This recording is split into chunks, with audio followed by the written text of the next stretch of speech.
because we heard Prime Minister Modi giving out a formal speech yesterday before entering the parliament also. He sort of hinted at Nari Shakti being the center stage. Could you walk us through that also and all the highlights that Prime Minister Modi actually spoke about in his yesterday's address? Well, yesterday we have seen that the day started with President Draupadi Murmu giving the speech where she has in fact doled out how the target of the country, the target is for the government in coming days, and that is something that will be achieved by the government of India. She also in fact highlighted what all have they have in fact achieved as far as since 2014 this government has achieved so far.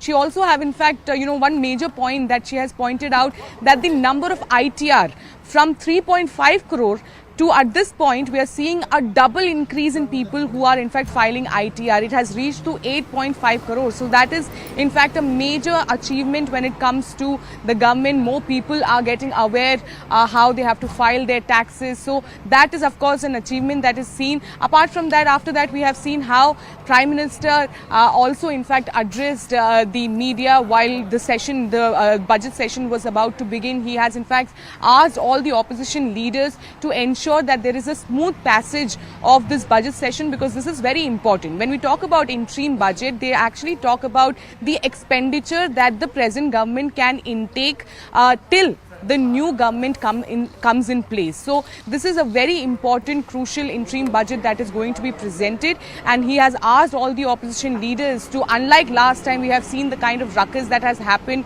over 146 MPs, opposition MPs were suspended. So a request has in fact been, an appeal has been made by the Prime Minister that it needs to be in fact a smooth conduct of Parliament. Apart from that, Prime Minister has also spoke about Nari Shakti, women empowerment, and the target as far as the government is concerned, the infrastructure, railways, health infrastructure, education, all this is going to be the focus of the government as far as the country is concerned. So all those points were highlighted, and now all eyes are on this interim budget, that what can be expected as far as this budget is concerned, whether there will in fact be health infrastructure, where there will be doling out money, budget for the health infrastructure, specifically when we talk about the new education policy that has come in place in 2020. Since then, the implementation is going on. But budget-wise, the experts have been saying that not much budget has in fact been set aside for implementation of new education policy. So whether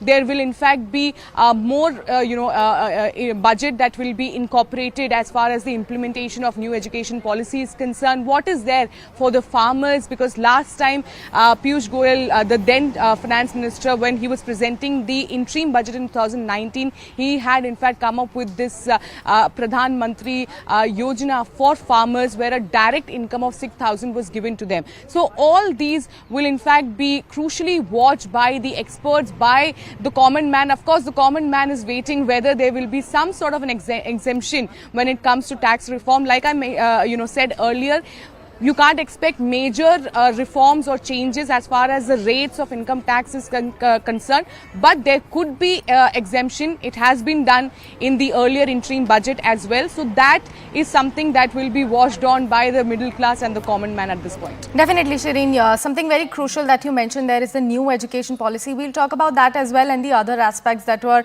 not mentioned by Prime Minister Modi but can be there on the table, can be the point of discussion. We'll come back to you. Please stay with us. Let's talk about the big expectations from today. What's there in the Bahi Khata for Aam Aadmi? What they can actually expect from the interim budget 2024. Now, first up, and the most crucial one, is the job creation and security. Of course, the point that has been escalated by opposition in the parliament several times. More outlay for infrastructure. This is the second and most crucial point of the expectations that the Aam Aadmi can have from the interim budget 2024. Of course, by Modi government at the centre before Lok Sabha elections. Third one is more funds to boost manufacturing. Apart from that, four, as Prime Minister Modi in his address yesterday hinted at Nari Shakti taking the centre stage, we can expect some women-centric funds and outlays today from the interim budget, which will be tabled at 11 a.m. by the Finance Minister. Fifth one, incentivizing the first-time home buyers. Apart from that, incentivizing the clean energy sector as well. So green development is something that can be on the table. We have some of the reactions coming in on the same thing. Let's take a look at that first and then we'll delve deeper in the same topic. Several initiatives should be taken, or I expect it should be taken in enhancement of skills sector. Like students should be provided with several policies where the skills can be enhanced, and also employment opportunities should be boosted so much, because that's what the next is. And even for higher studies, for PG things, the entrance exam, the coachings, it should be enhanced so much. My expectation on the upcoming union budget is the government should reduce the tax burden on the new tax regime. I had to opt for the new tax regime of no choice. Like now, after choosing, like I came to know that there has been excess tax that has been detected on the new tax regime. India's power in its youth. So youth empowerment is very important at this stage for a future strong India economically as well as socially. So me being working in the digital era, and I've been heading the department as a whole, and right now, digital is always going up with all the business. It's the backbone of every business that is lying. So it also comes under a service sector which charges 18% GST. So if I have to grow my business, also be competitive with the prices that the others are offering. So of course 18% GST is something that I would expect to maybe, give me in a better position that I can draw profits as well as grow my business. As a practicing psychologist, my immediate attention directly just goes to mental health. I think it's immensely important that there is a significant amount in the budget allocated for mental well-being. Similarly, there has also been a massive increase in farmer suicides. So I think it's very important that we recognize mental health as a country and also allocate some part of our budget for it, because it's leading to so many deaths year after year and the number is not reducing. As I am a student, I would love to learn more and do my masters further. So when I look at the education loans, so it's something which affects me, because I want to learn more, and the loans which are there, the interest is very high, which sometimes affect my education, and I would keep my education a little back and think about how to pay my loans and all. So I would love that if there be a affordable loan interest in education. So those were some of the reactions from the ground, what people are actually expecting from Interim Budget 2024 that will be tabled by the Finance Minister at 11 a.m. today. Shireen, coming back to you. Now let's talk about the new education policy that you just mentioned. And apart from that, something very crucial that happened yesterday as far as Prime Minister Modi's address was concerned. He initiated his speech with Ram Ram and ended it with Ram Ram as well. Apart from that, there are talks going around the CA also. All of these things, are we expecting some of the discussions over these things as well? The NEP, the CAA, Ram Mandir.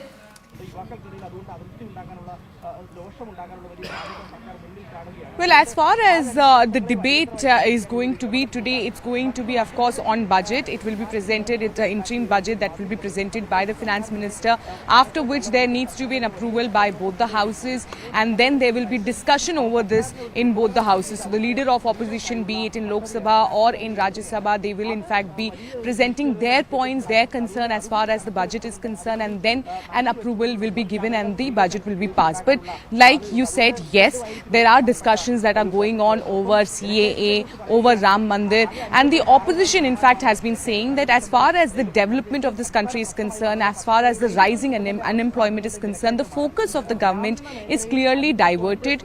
They are more looking into communal and religious aspect as far as the country is concerned, and they have been saying that this is in fact a dangerous precedence that is being set by the Modi government. Now, yesterday as well, we have seen a series of reactions that were coming in from the Congress party, from the opposition, that they are not really expecting any sort of relief for the common man or for the middle class. It is only going to be a relief for the big industrialists. So without naming, they have been in fact saying that there are few industrialists who have always been getting these relief from the government, and this in this particular budget, interim budget, is also going to be one such example, is what the opposition parties are saying. But yes, right now when we talk about the 2024 election, Of course, the talks are more about Ram Mandir, about CAA. There is, in fact, talks that is going on. The opposition also do agree that there is, in fact, a huge undercurrent when they talk about the Ram Mandir. That is going to be one of the major impacts for the opposition parties, because we have seen how they have declined the invitation that was extended to them. So that will have an impact when it comes to their vote counts. Now, apart from that, when they've been talking about budget, they also, opposition party also have been saying that this is going to be a political statement. Not much can be doled out by the government, but at the same time, the government is very good at convincing people. This government is very good at putting out and connecting to the people on ground. So it is very much sure that there is going to be a political statement that will be made by this government. So like I said earlier, not major policy reformation can be done in this interim budget, but we have seen earlier that there were in fact some sort of tax relief that was given to common man last time in 2019 when the interim budget was presented. People who were earning around 5 lakh, there was a complete tax exemption to them. There was no tax to them. People who were earning more than around 6.5 lakh, they were in fact given a relief because they were asked to invest in provident fund and other equities. So that kind of relief can be expected. There can't be a major change as far as the tax rate or tax slabs are concerned, but some sort of a relief can be expected from this interim budget is what the sources and the experts have been suggesting. So all set as far as the interim budget of 2024 is concerned. This is just going to be an interim budget till July. Once the new government is formed in July, a full-fledged budget session will begin. A budget will in fact be presented at this point, but till then, this is what the country is looking into for the next 2-3 months. The interim budget is something that will be followed in the country. And right now we are outside the residence of Finance Minister Nirmala Sitharaman, and it is expected that around 7:45 to 8 a.m. is when she will be leaving from here. So I just want to point out what is going to be her schedule. Before presenting the budget at 11 a.m. she will be leaving from here, will be going to the finance ministry at South Block. There is going to be in fact the entire team. So remember, that is also very interesting that I want to point out, Sakshi, that when we talk about the budget, it is in fact made in a time frame of about 1.5 months to 2 months, and all these officials, all these bureaucrats, the team that makes the budget, all of them are in fact not allowed to leave from the premises. They have to be working day in and out to prepare the budget. So that is the kind of hard work that is put in place when such budgets are presented. The interim budget, be it a full-fledged budget, they are not supposed to leave from the premises. They have to be there. So the full team will in fact be leaving from the finance ministry to Rashtrapati Bhavan, and approval will be taken from there, after which the cabinet will be approving this budget, and then at about 11 a.m. is when the Finance Minister Nirmala Sitharaman will be presenting the budget. Right, Shireen. And since we were talking about Mahila Shakti, the Nari Shakti being at the center stage, we will talk about that in deeper. But right now it's time to slip into a very short commercial break. Stay with CNN News 18 as we'll come right back with all the updates that we have about the Interim Budget 2024.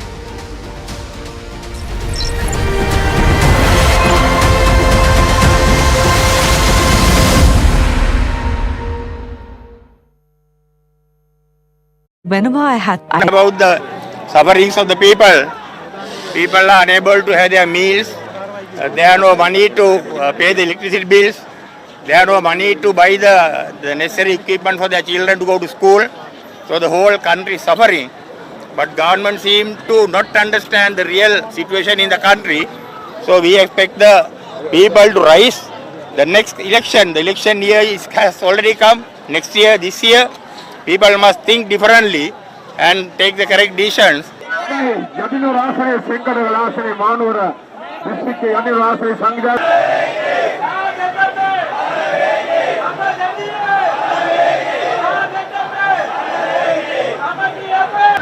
No, we are holding this demonstration because there's a government that are bankrupted the country.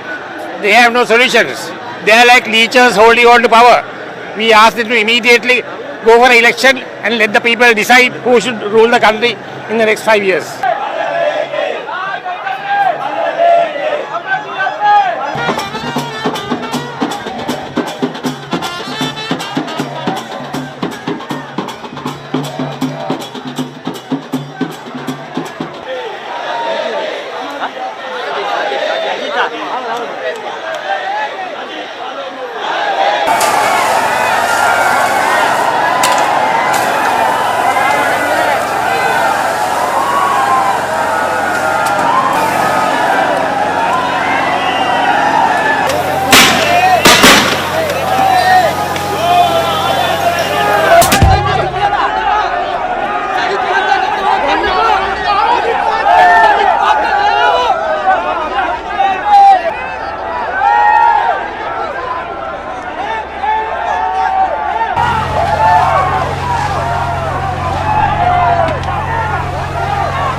Welcome back and thanks for staying with the special broadcast here on CNN News 18 on Interim Budget 2024. As the Finance Minister is all set to present the Budget 2024 today, let's understand the changing dynamics of the Indian economy with CNN News 18's Anand Narasimhan.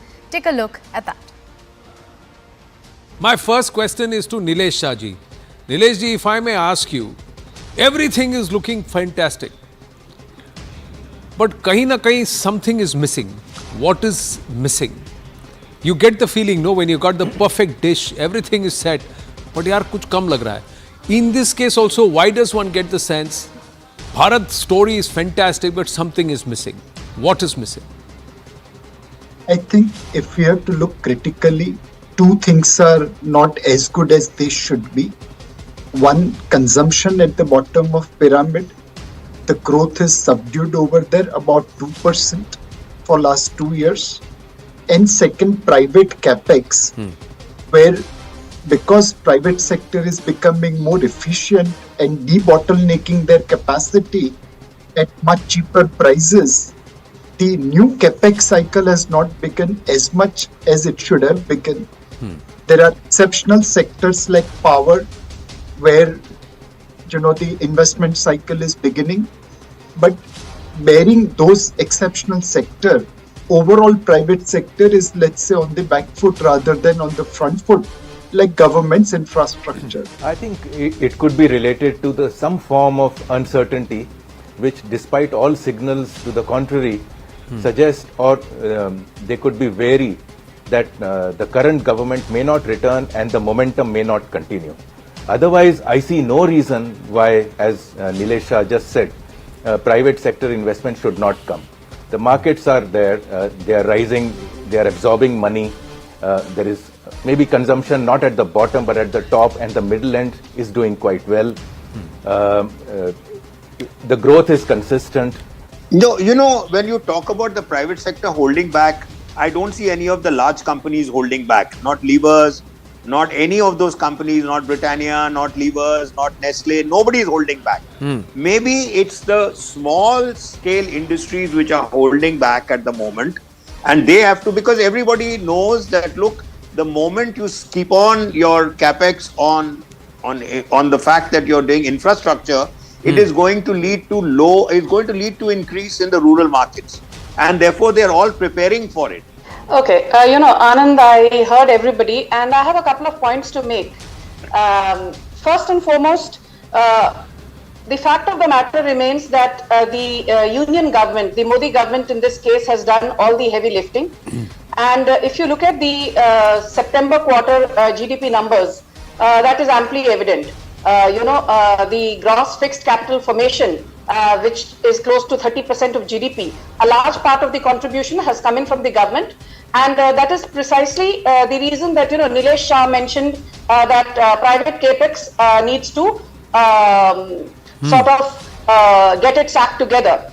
I'll say a couple of things here. First and foremost, I think the good thing is that the annual FDI inflow into the country has been $65 billion or thereabouts, which means that in the last 9.5 odd years, we've gotten $585 billion plus. Well, with that, we have completely run out of time on this special broadcast, but don't go anywhere, don't leave our side. We'll bring you all the latest updates about the Big Budget 2024.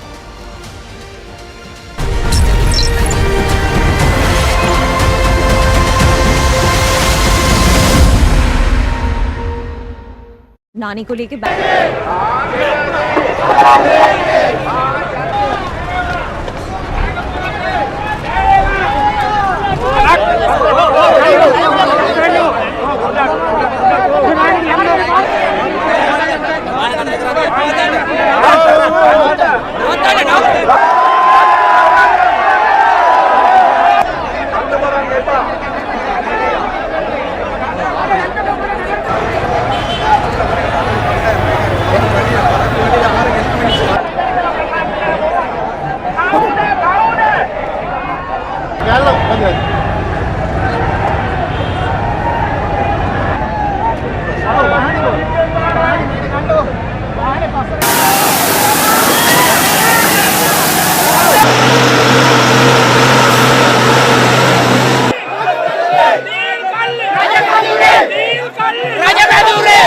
ಜೈಲೇ ನಮಗೆ ಯಾತ್ರೆ ಪವಿತ್ರ ಜ್ಞಾನತ್ವಾದ ಆದರಣೀಯ ಜನತಾ ಐಕ್ಯ ಅದೇ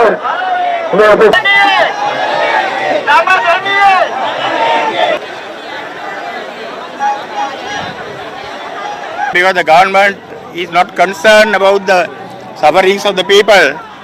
People are unable to have their meals. They have no money to pay the electricity bills. They have no money to buy the necessary equipment for their children to go to school. So the whole country is suffering. But government seems to not understand the real situation in the country. So we expect the people to rise. The next election, the election year has already come. Next year, this year, people must think differently and take the correct decisions.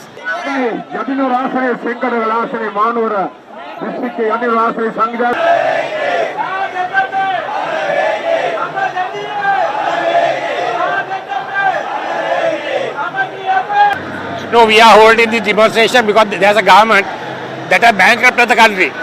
They have no solutions. They are like leeches holding on to power. We ask them to immediately go for an election and let the people decide who should rule the country in the next 5 years.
आप तो जानते ही हैं कि जब चुनाव का समय निकट होता है तब आमतौर पर पूर्ण बजट नहीं रखा जाता है। हम भी उसी परंपरा का निर्वाह करते हुए पूर्ण बजट नई सरकार बनने के बाद आपके समक्ष लेकर के आएंगे।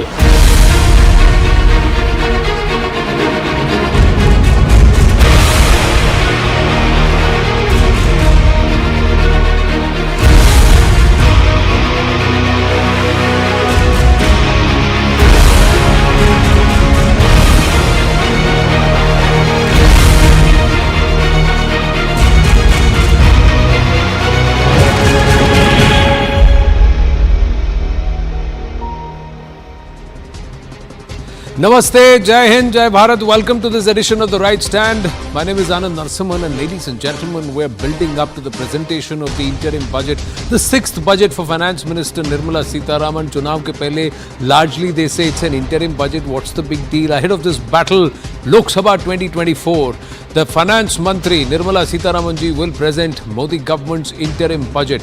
This budget is expected to focus on maintaining essential services until the new government takes over. But the confidence exuded by Prime Minister Narendra Modi saying, Sarkar banne ke baad hum pesh karenge.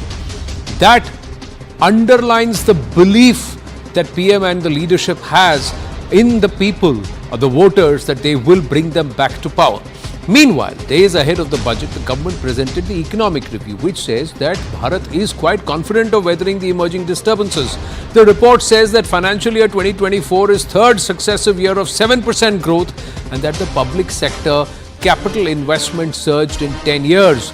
So what's in store in this interim budget? Will it be balanced? Will it keep fiscal prudence in mind or the upcoming polls? And will there be a certain level of populism and, more importantly, for the honest taxpayer, some tax sops? We'll have to wait and watch.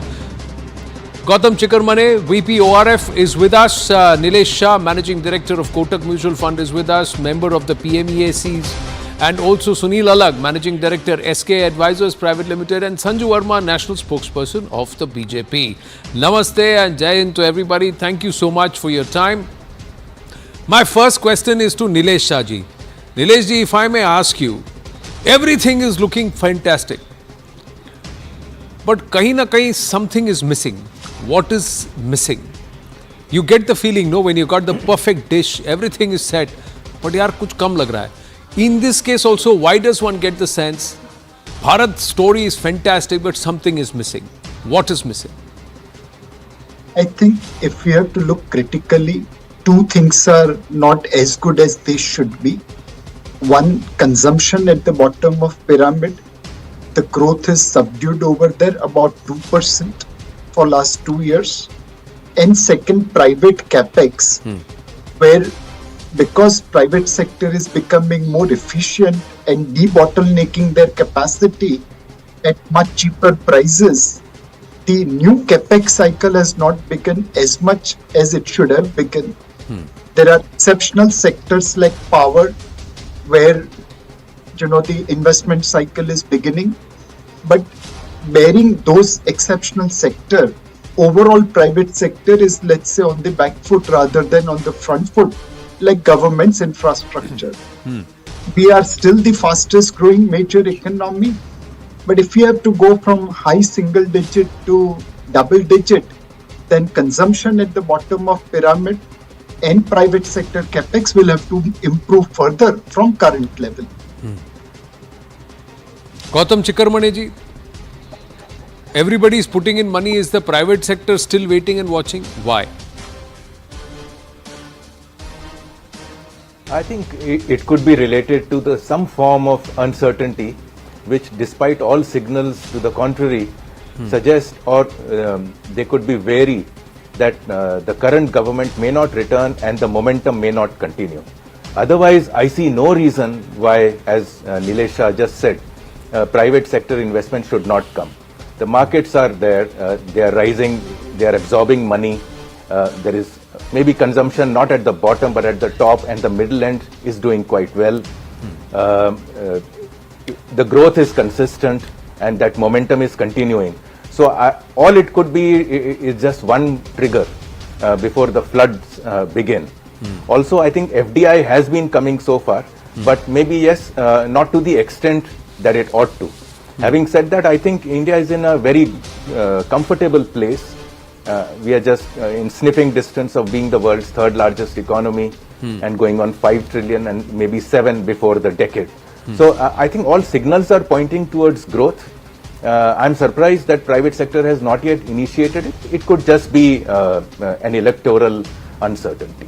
No, but this electoral uncertainty lasts perennially, because we are a system where some electoral uncertainty always happens. Sunil Alagji, I remember soon after 2019, 2020, soon after COVID, we continue to have this whole conversation. Why is the private sector still holding back?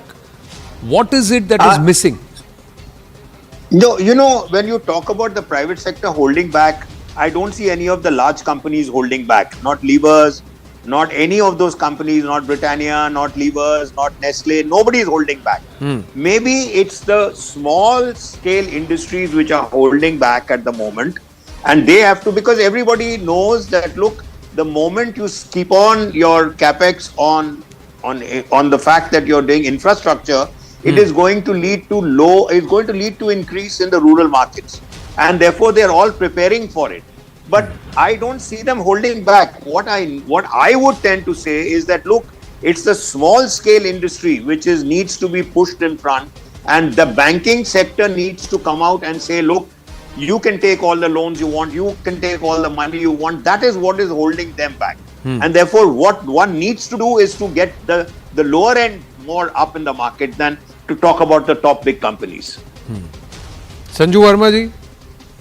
Yes. What Hi, is it? Namaste. What can be expected, and is there, despite all the indicators, rupee is getting stronger in this month, inflation is under control, all numbers, everything is, growth is on track, but somewhere something seems to be missing.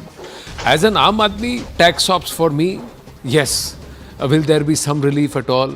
We'll have to see. The new tax regime, will it be enforced from the 1st of April? Then where do I save tax? If I'm being encouraged to spend, why am I being taxed to the level that I'm being taxed? That's something which the middle class always asks, because they are the honest taxpayers and they always get taxed more outside of the others. But from a larger point of view, is the private sector really holding back? Why should there be any electoral uncertainty if the Prime Minister exudes the kind of confidence that he's exuded like never before? Okay, Anand, I heard everybody and I have a couple of points to make. First and foremost, the fact of the matter remains that the union government, the Modi government in this case, has done all the heavy lifting. And if you look at the September quarter GDP numbers, that is amply evident.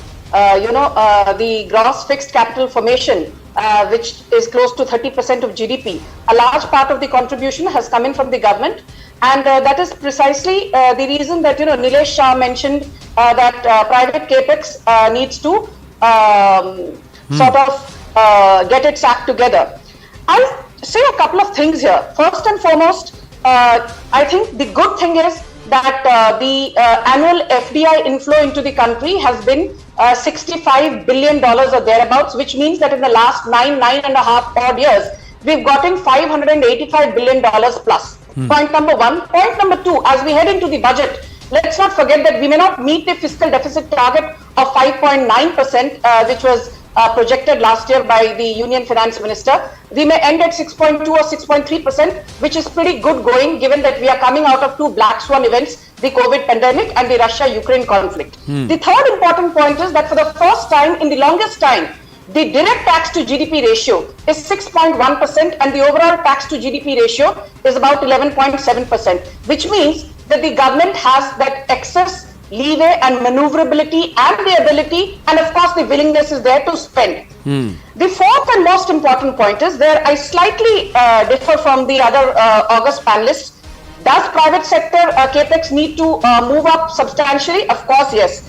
But ever since that historic day on the 9th or 10th of September 2019, I think if you look at then and now, there has been an incremental capex from the private sector to the tune of 5.34 lakh crore. And the September 2019 date I'm talking of is when the union government, the Modi government in this case, took a historic decision to reduce corporate tax rate from 30 to 22% for existing companies, and for new companies, it said that the tax rate, will be barely 15%, 15%. I think this kind of tax concession across the board to India Inc. speaks volumes about the fact that the government wants private sector participation, and while the government has been doing the weightlifting, please, just 10 seconds. I was looking at some numbers. The corporate capex to GDP ratio currently in India is about 2.7%, whereas the government capex to GDP ratio is in excess of 3.3%. Now imagine if the corporate capex to GDP ratio moves up from 2.5 or 2.7% to 3.2 or 3.5%, even a 50 basis point rise in the corporate capex by India Inc.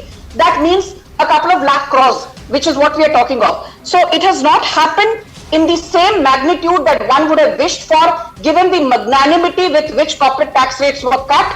But there has been an incremental capex. But the more the merrier in this case. That's where the question is: what's holding the private sector back? Why are they holding back, despite perhaps the most settled thought process here that it's going to be a clear mandate? Is it only electoral uncertainty, Nilesh, or is there something more? Plus, is there more money in the hands of the common person today to be able to go ahead and dispense and increase consumerism within the system? Are we seeing, or are you looking at, so I'm asking in terms of internal factors, how much are the external factors also going to impact us and this budget? So Anand, there are multiple reasons why corporate capex is not as high as we want it to be. And mind you, if corporate capex goes up, our growth rate could touch even their levels. One, there is a massive technological disruption coming.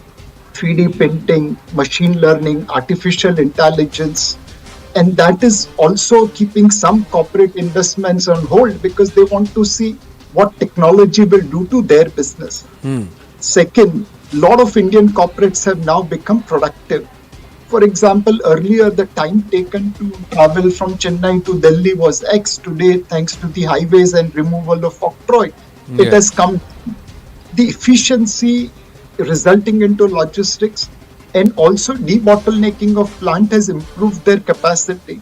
Capacity utilization is hovering around 75% despite increase in production, and hence new capacity is not coming. Third, there was a time when under textile upgradation fund, you could cold plate your plant and take out money and create NPS for the banking system. Now those kind of easy loans are not available. There was a time in equity market where bad governance companies were also able to raise capital. Today at all-time high level of equity market, there are very few bad companies coming to raise capital. So effectively, there is no easy money left on table for bad entrepreneurs to show on paper that they are doing capex and create NPS for the banking system. Correct. Multiple things have come together to ensure that our investments to GDP ratio remains around 30% plus and minus. We need to move it to about 40%. That will ensure that we could aim for double-digit growth, which is what China was doing, let's say, 10 years back. Right. But Gautamji, how is it that the government can do it? And where can we see signs of this intent in the interim budget? The other aspect is technology. Is it also going to now create a huge amount of disguised unemployment?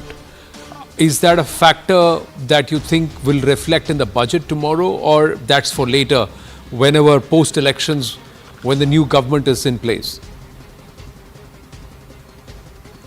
So while conceding to what Nilesha is saying, I think there are enough tech entrepreneurs that are coming from India and becoming unicorns. I think that tech story is actually being propelled further and made stronger by Indian entrepreneurs themselves. As far as the existing manufacturing or services companies go, I think there is space for everybody. It's too early to say that technology will come and disrupt every business. In fact, technology may make it more efficient, may speed up processes, may bring in some kind of a greater eyesight on where and how products should be made, when they should be made. Technology will be an enabler. I think we saw this happen when the ATM machines came and people said banking is going to end and all that. None of that happened. They supported the banking. Banking increased. And I think India is at that stage where there is so much growth, where there is so much pent-up demand, when there is so much that entrepreneurial opportunities, that at some point this technology will become more of an enabler than a hurdle. That's my opinion. Also, if you just look at existing work in progress in terms of what's going on, just few minutes ago, the GST data has just come. So that's 1.72 lakh crore for the month of December. December, yes. December or for the month of January. So I think if GST collections are going, it does show that economic activity is going very well. While I concede that the capex needs to come up to mark, etc. But I think the economy is doing very well. And so, and technology has been around for quite some time, quite some years now. So there is always the sense of disruption that technology will do. But so far as numbers go in pure production, and GST is a marker because it's actual money paid out of enterprises and which goes to the exchequer. If GST numbers are rising, and they have been rising since 2017, I think we are on something. I will not discount the disruptive nature of technology, but I don't think Indian entrepreneurs are going to just lie down and let it take over. I think they will be driving this technology. Right. Two issues quickly, gentlemen and the lady. We've got about 5-6 minutes on hand. One of the aspects, Sunil Alagji, is tax terrorism. Do you think that's been effectively addressed by the government, or is that still an issue? One. Secondly, if we need to be a Viksit Bharat and one of the most potent economies and powerful economies globally, then we need to also be a manufacturing hub, not just a technology and services hub. Has enough been done to make us a manufacturing hub? See, look, I mean, when you talk about China, China ran without a democracy. Okay, that one person gave an instruction and the whole country followed it. And therefore, there's no comparison between China and India. Look, we cannot become a manufacturing hub which is equal to China, no matter how hard we try. Look, that's my view, my personal view. Therefore, becoming a manufacturing hub right now, we should pay attention to it. Look, we are paying, the government is, we are one of the highly taxed countries in the world. Yes. Not only does an individual pay income tax, he pays GST, he pays, if you add all the taxes he pays about 50 to 60% of his earned income right now. And on top of that, the government has actually put down that you cannot travel abroad, you up to 7 lakhs, this will be done. Look, I'm spending money after paying my taxes. How on earth am I paying further when TDS is being kept for the end and all that? The government has tried its best. And really the income tax which she talks about and everybody else talks about is actually only one part of the taxes that we pay. Look, the government has to put in more money between skilled labor. When most companies that I know, the large companies, when they are going into investments, they are talking about increasing their profits and productivity, and therefore it will come down. The unskilled labor which the government is spending on infrastructure, that will go up. Now, therefore, unemployment on how many people are going to be employed for skilled purpose in 1 year and how many people will be employed, the government is spending on infrastructure, no question in my mind. And they will continue to spend over the next 1 or 2 years. But how long can they carry on spending? That's another question. Yes. So they need to spend money in the budget on education, on skilling labor up. And therefore today, if you go abroad, I mean, if you really go overseas and you will call the guy in for an electrician, he's not called an electrician, he's a plumber, he's invited into the house, given a cup of coffee because you can't deal with it. Our country, the attitude is, wo electrician hai, so he's not doing anything. Therefore, the question is skilling people when you talk about the automobile industry, they are looking for people who will come into that question. The question is they do not find enough people who are skilled enough to handle automobile. Now, where do you get that? So therefore, they will spend on education. Increase expenditure on education. Tomorrow morning, let us see, because it's Mr. Modi does not wait for 1 year for the budget and doesn't do anything. Every 3 months he introduces something. So it's an ongoing process which comes in tomorrow. That's all that I would like. The aspect of manufacturing, and are we even having the kind of skilling that is required for us to turn into a manufacturing hub is a great point that you've made, and it remains a concern along with this entire aspect of tax terrorism. Somebody was mentioning that we are one of the highest tax-paying nations overall, as individuals, but are we really getting the better or benefit for that is another aspect, and should there be some relief there?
गेजेवे सामग्री आपे पवित्र ज्ञानत्वाद आदरणीय जनता ऐक्य other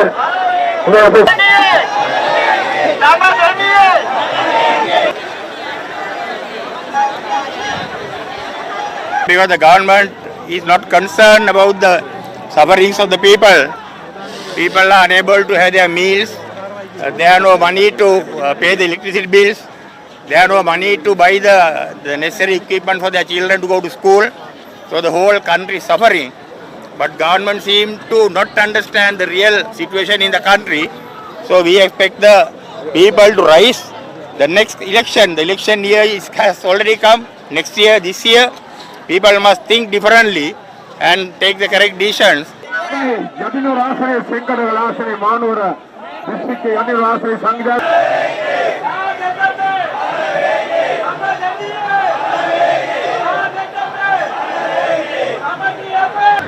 No, we are holding the demonstration because there's a government that are bankrupt of the country.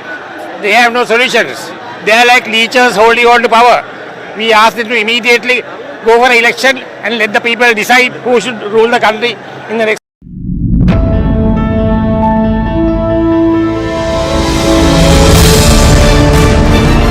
Moot point being that for Mamata Banerjee, this is cold arithmetic. This is cold election arithmetic.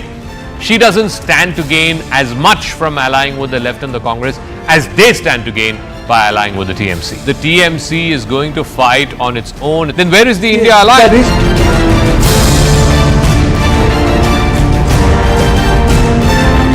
The Vigraha which is going to be there now as Ramlala Virajman, what did you feel? I had tears in my eyes. I cried, to be very honest. I don't know why. It was there. Jai Shri Ram.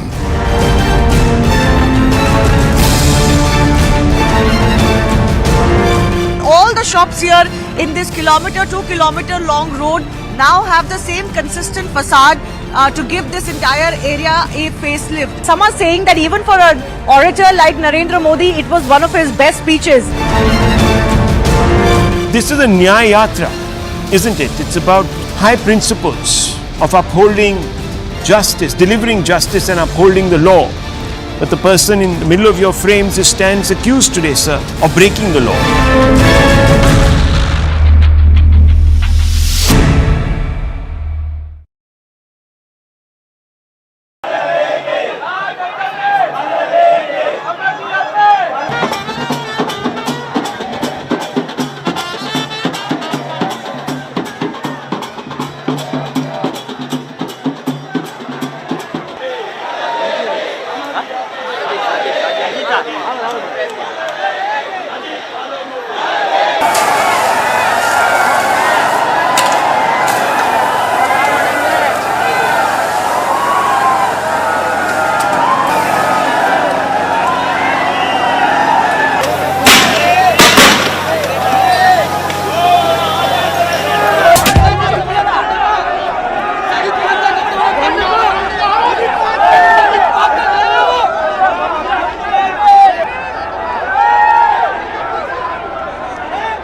महाजन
చేసేవి నమగి అప్పుడు పవిత్రంగా ఉన్నమాట ఆదరణీయ జనతా వైక్ అదే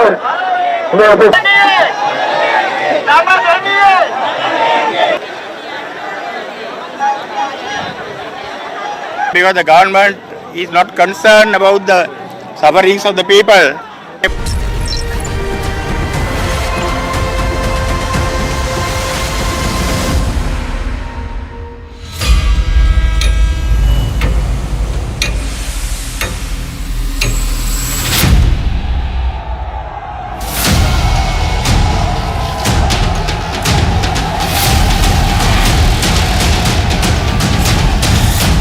आप तो जानते ही हैं कि जब चुनाव का समय निकट होता है तब आमतौर पर पूर्ण बजट नहीं रखा जाता है।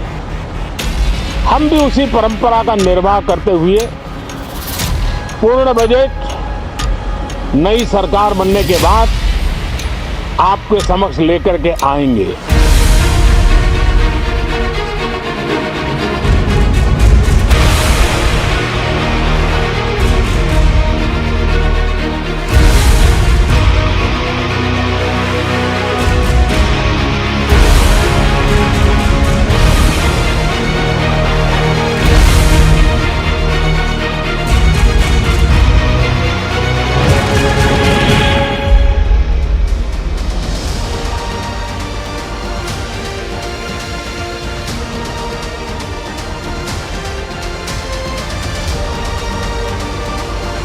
Good morning. It is the 1st of February and that means it is budget day here in India, and it's no ordinary budget. It is the 10th budget of the Modi government. It's not going to be a full one. It's going to be an interim one because there are elections due in the next couple of months. Will it be a populist, welfarist budget, or will the finance minister be fiscally prudent? Lots of questions to ask, lots of answers to seek. It is the Modi budget before ballot. Remember, this is the final one before we go into polls in April and May. Through the next 3 hours, join CNN News 18 and its stellar team of anchors and experts, economists, who will try and decode for you what are going to be the priorities of Finance Minister Nirmala Sitharaman as she rises in exactly 3 hours from now at 11 o'clock Indian Standard Time in the Lok Sabha to present the 10th budget of the Modi government. But first, let's bring you up to speed with what is at stake economically and politically for Modi Sarkar. Finance Minister Nirmala Sitharaman all set to table the interim budget of 2024. It will be the last budget of the Modi government 2.0 ahead of the 2024 Lok Sabha elections. Last week, the traditional pre-budget halwa ceremony was held, initiating a lock-in period for officials who are involved in the budget-making process.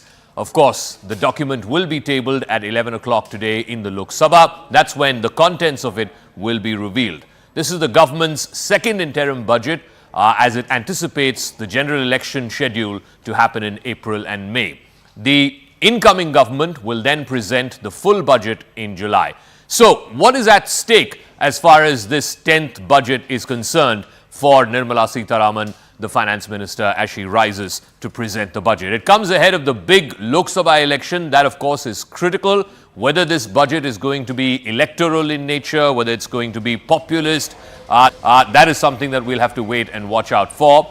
The budget is also likely, remember in 2019, the last budget before the ballot, before the 2019 general election, the big takeaway was the Kisan Samman Nidhi, 6,000 rupees to farmers. Possibly a hike in that. We will see if that happens. On personal taxes, and this is the one thing that middle class India, much of our viewers are interested in, will the finance minister bite the tax bullet, change either rates or tax slabs? The government's projection of growth for fiscal year 24 is at 7%, and that makes India the fastest growing large economy in the world. Inflation used to be a point of concern. Right now, it's within the range of the RBI's scale, as it were. It's at 5.6% in the month of December. The government is also hoping to narrow the fiscal deficit, and that's going to be a challenge. The glide path says 4.5% by 25-26. Can the finance minister stick to the glide path?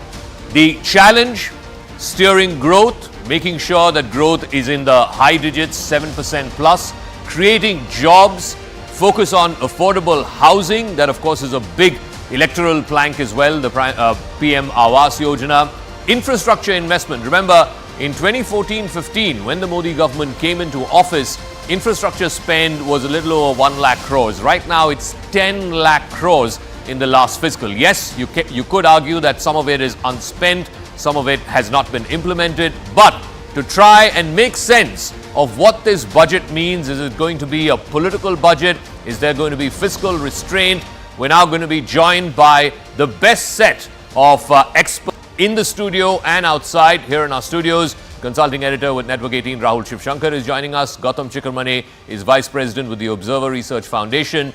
Gaurav Chaudhary is consulting editor with Money Control, and we'll also be joined in a moment by Nalin Mehta, the editor of Money Control. Rahul, let me start with you first. What are the three big things that you're going to be watching out for in Nirmala Sitharaman's budget? Well, Zaka, good morning viewers. Look, we've been talking about this word populism, but for Modi, populism has been more in the exception than the norm. Let's be honest, except for the Kisan Samman Nidhi scheme that was announced with some fanfare.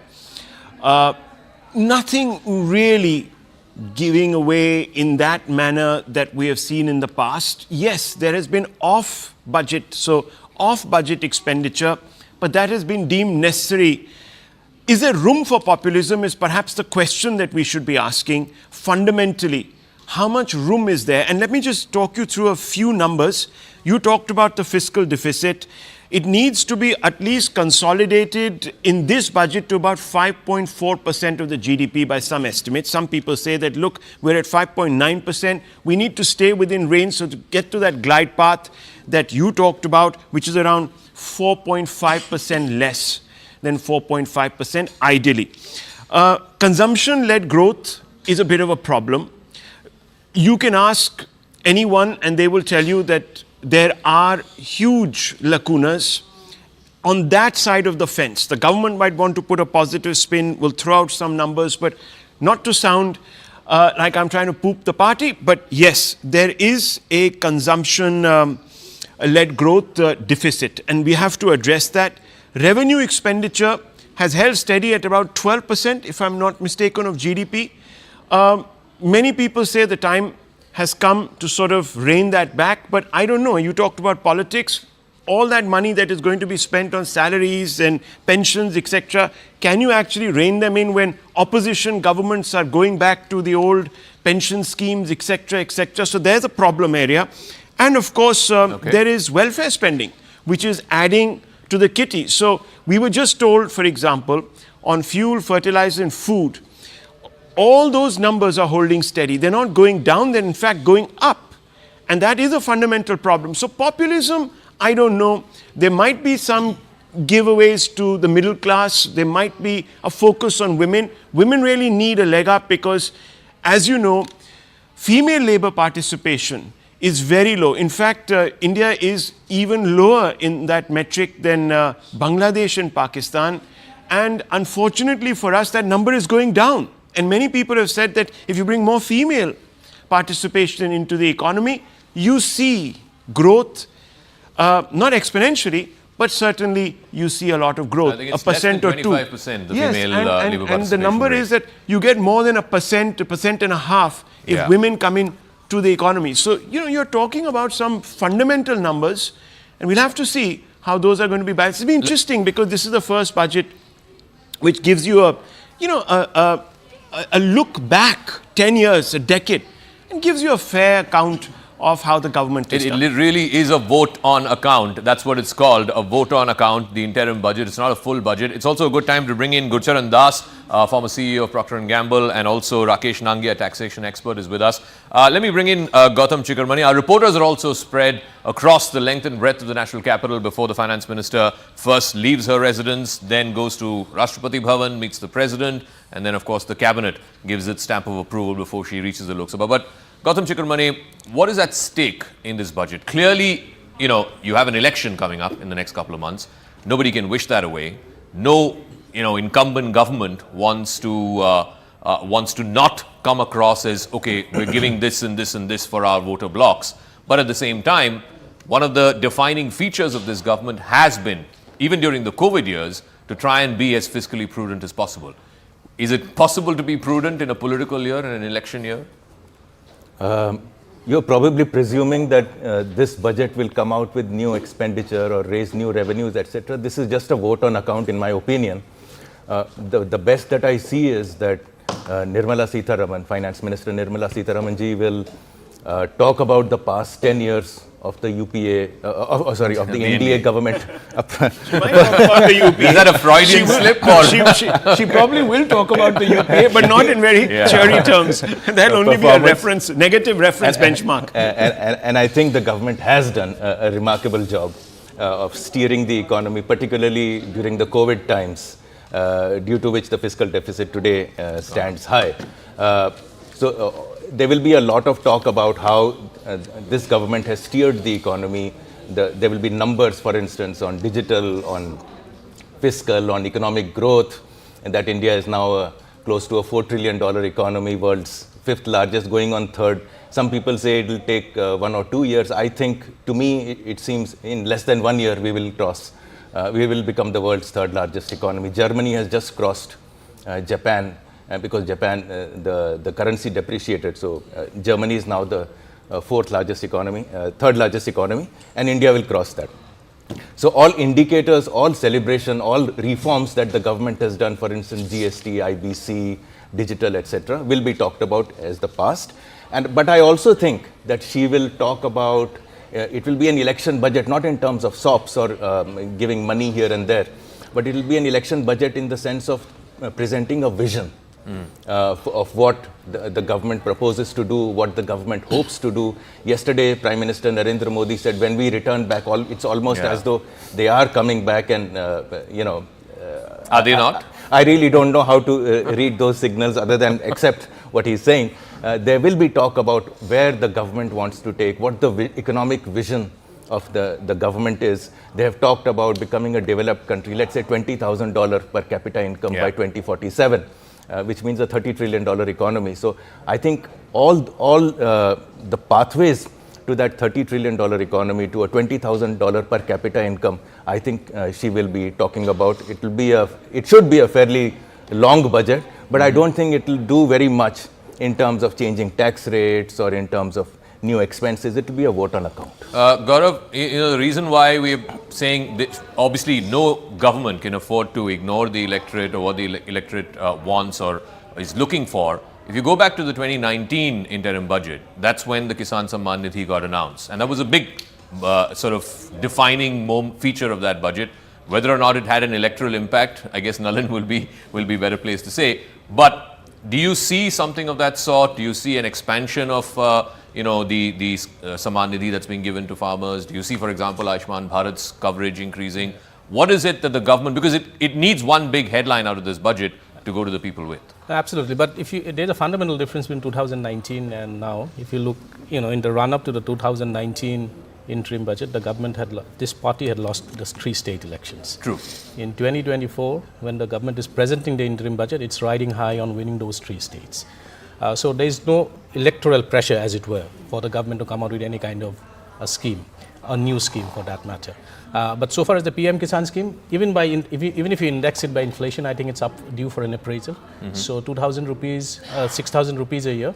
I think even if you index it by inflation, I think a 50% rise is due over a 5-year period. So I would not be surprised if it goes up by to about 9,000 rupees a year for the eligible farmers. But I would expect the finance minister, and I would agree with Gautam, that the government is going to give a very glowing account, a very stirring account of what it has achieved over the last 10 years, particularly how, the progress that the economy has made in terms of various markers, both economic as also socio-economic. But more than that, I think that there will be a very nuanced attempt to actually trying to de-link budget making from long-term policy making. So I expect the finance minister to expend a considerable amount of time talking about Viksit Bharat, and I wouldn't be surprised if Viksit Bharat turns out to be one of the major keywords of a speech. And as the Prime Minister said, they're going to be 4 Amrit pillars, as it were: Gyan, Garib, Yuva, Annadata, and Nari Shakti. So essentially, poor, youth, farmers, and women. And the whole idea would be to try and decouple the annual budget making activity from long-term policy making, so that policy making mind space gets freed up from budget making. Right now, all of it is either linked to the electoral calendar or to the annual financial calendar. I think that needs to be freed up, and that is what the Prime Minister has been emphasizing for quite a long time. Viksit Bharat, something I think is going to. Before I come find to a lot of Nalin, mention. and we have Gurcharan Das and Rakesh Nangia also joining us, I want to go across to our reporters. Pallavi is joining us from outside the Finance Ministry. I believe Sharon is also there with us, so is Anshul. Pallavi, you are a veteran of covering the Finance Ministry. Tell us what to expect through the course of the next few hours. The minister comes out of her residence, she goes and meets the Rashtrapati. I believe there will be a meeting of the cabinet in Parliament as well, where they will give their approval to the budget. And then, of course, at 11 o'clock in the morning, she will stand up in the Lok Sabha to present the budget. How and why is this different from any of the other budgets that Nirmala Sitharaman has presented so far? Well, first of all, the good news which really came in for the government yesterday was the GST figures were released, and that was at around 1 crore 72 lakhs. And according to the figures which have been put out by the Finance Ministry, it's the highest, 10.4% growth that they've seen in the GST figures. There have been naysayers about the GST. I think these high figures and the growth essentially gives credence to the government's claim that there's been increased transparency, people are paying those taxes, and there has been a lot of I would say consumption, and therefore demand, and therefore those who say that there has been no economic growth or green shooting on the economy, that's not true. And I think those are the figures which are also going to be rattled off by the Finance Minister herself. The schedule is very simple. At roughly around 9 a.m. is when she's going to be walking out of the Finance Ministry. Since late last night, actually, Zaka, as per protocol, everyone goes incommunicado. No officer is going to be speaking, no one is going to be speaking out, because that's the way it goes. So 9 a.m. is when she's going to walk out of her office at North Block along with the entire team. Those pictures have already been put out since late last evening. She then goes to the Rashtrapati Bhavan. She presents the budget's copy first to the Rashtrapati, and then she enters the Parliament roughly around 9:50 a.m. to 10 a.m. What happens is, as per protocol, is that the budget has to be cleared by the cabinet. That's a very small procedure. That's a technicality. Once the budget is prepared, she sits for a meeting or a short one with the Prime Minister, and then at 11 a.m. sharp, she comes out with her Bahi Khata, and very quickly, when she just enters the Parliament, you're going to see that photo op, something which has made her stand apart. She is the one who introduced the concept of Bahi Khata to make the point that we are overthrowing the colonial legacy. It's all about Indian system, and I think the main focus of the budget, obviously, which everyone has been talking about, is a growth story. Women, of course. I mean, just very interestingly, a day before, the government launched its own program about coming out with a survey which talks about better job opportunities for women, whether it's white collar, whether it's blue collar, and the most important fact which the government is insisting on now is a kind of pay parity, whether it's manual labor, whether it's white collar labor, to make the point, if man and women are working the same kind of a job, there should be no pay discrimination, better facilities, essentially to ensure that a Viksit Bharat, a Sakshat Bharat requires a Nari Shakti. I think this is going to be one main pitch of the Finance Ministry's vote in account, or the interim budget as it's called. All right, I think the government's report card yesterday also suggested that there's a 75% increase in the number of women with bank accounts. But what does all of this mean at this point of time, 2 months before a Lok Sabha election? Let me ask Nalin Mehta this, and I think Gaurav referred to the last time there was an interim budget in 2019. The political scenario then was different because the Modi government had lost 3 assembly elections. There was still, uncertainty over whether they will come back in the 2019 election. This time around, 2023, they've won the 3 heartland states. They are in a politically much more comfortable position. Does that necessarily mean that there will be less populism, welfareism in this budget, or that's not the playbook of the Modi Sarkar? So, Zaka, I think we all know that with this Modi government, I don't think they're going to take any chances, and I don't think they leave anything.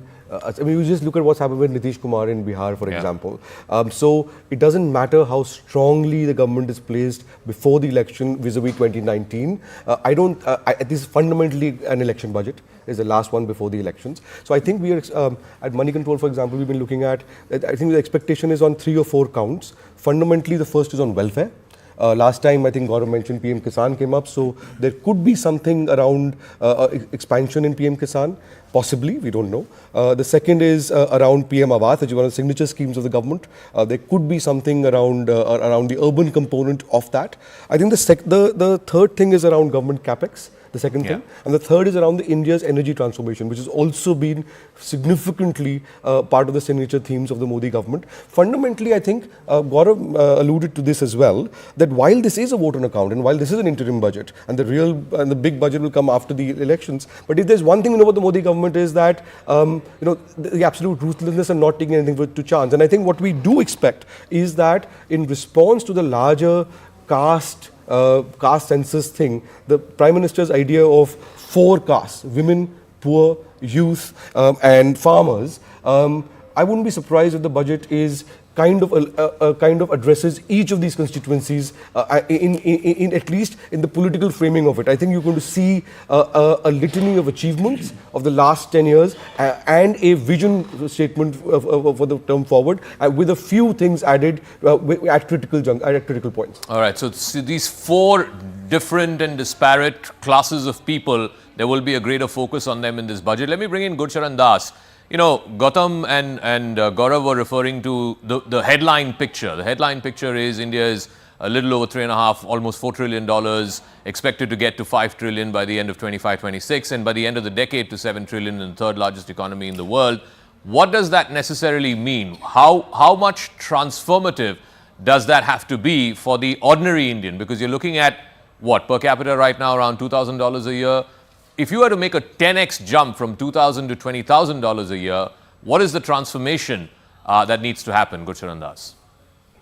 Well, first of all, let me say that I agree with those people who say this will not be a different sort of budget than the ones that we've had for the last 4 years. You know, I personally feel that the finance minister has done a pretty good job. The infrastructure spending, capex orientation is a growth orientation, job creating orientation in the long term. And it's been done in a fiscally responsible way. Now that has been the hallmark for so why give up a legacy which has yielded you reasonably good growth, made you a high-performing economy, and set us on the stage for the long term. Now, for the long term, to get to that developed economy status, you need to grow at 8%. And frankly, that is a disruption because for the last 30 years, the average growth rate for the country since 1991, since the reforms, the economy has grown at close to 7%. That's damn good for a democracy, you know, and we should be proud of that. But why we have failed, what is wrong with that model is that we haven't created the jobs that 7% growth should have created. And that's because we haven't created an industrial revolution. So that is really the most important thing, that you can't just jump from a green revolution to an IT revolution. We have to go through the middle step. Otherwise, how do you take 45% of your people who are in agriculture, surplus, many of them, into higher productivity jobs, higher income jobs? That is to make ourselves a middle class country, which is what developed economy means. We have to do that. And fortunately, the conditions today are far better than they were in 1991. Your infrastructure has improved vastly. The road mileage is doubled since 2011. Port handling capacity has quadrupled since 1991. Okay. And others, you know, the whole digital revolution has improved the ease of doing business. So there's a lot going for us to achieve it, but it does need to we have to do the reforms that are required. But as far as coming to the budget today, I would say, well, it's a vote on account, it's an interim budget.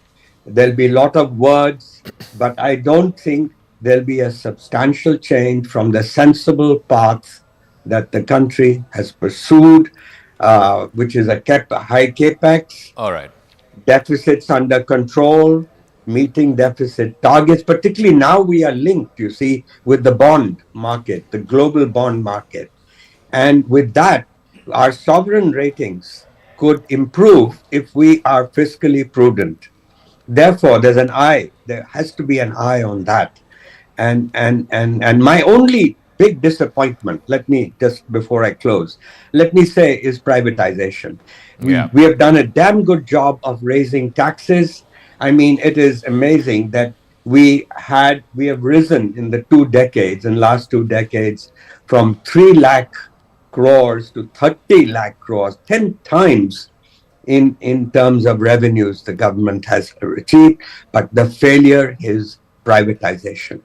Imagine if you had one more revenue stream to work with. That's the kind of thing that will give you 8% growth. I would have a ministry of disinvestment, have a guy like Shori at the top, and make those people accountable. It's really very sad. The people in charge of disinvest, particularly when the economy is, and the market's hot. It's a good time to sell. Yeah, let me take that point to our guests here in the studio. You can take any yardstick, whether it's tax collections, GDP numbers, but there are 2 bugbears that Mr. Gurcharan Das has pointed. One is jobs, we'll get to that, and privatization. You look at disinvestment numbers, consistently the government has not been able to match the disinvestment numbers. I think the last big one we saw was Air India. But even in today's speech, I don't think she'll be able to match what was the target for last year? It was 1 lakh crores plus? 64,000. 64,000 crores. You think she'll be able to match that? Well, look, Zaka, there is no real point here trying to project. My point here, as I began by saying, was that we can look at the top line numbers and feel extremely happy with things. And, there is a reason. I think most people here would agree that the government has done a fantastic job on cleaning up the budget numbers. We have more transparency. The banking system is cleaned up. But there have also been, of course, some big misses.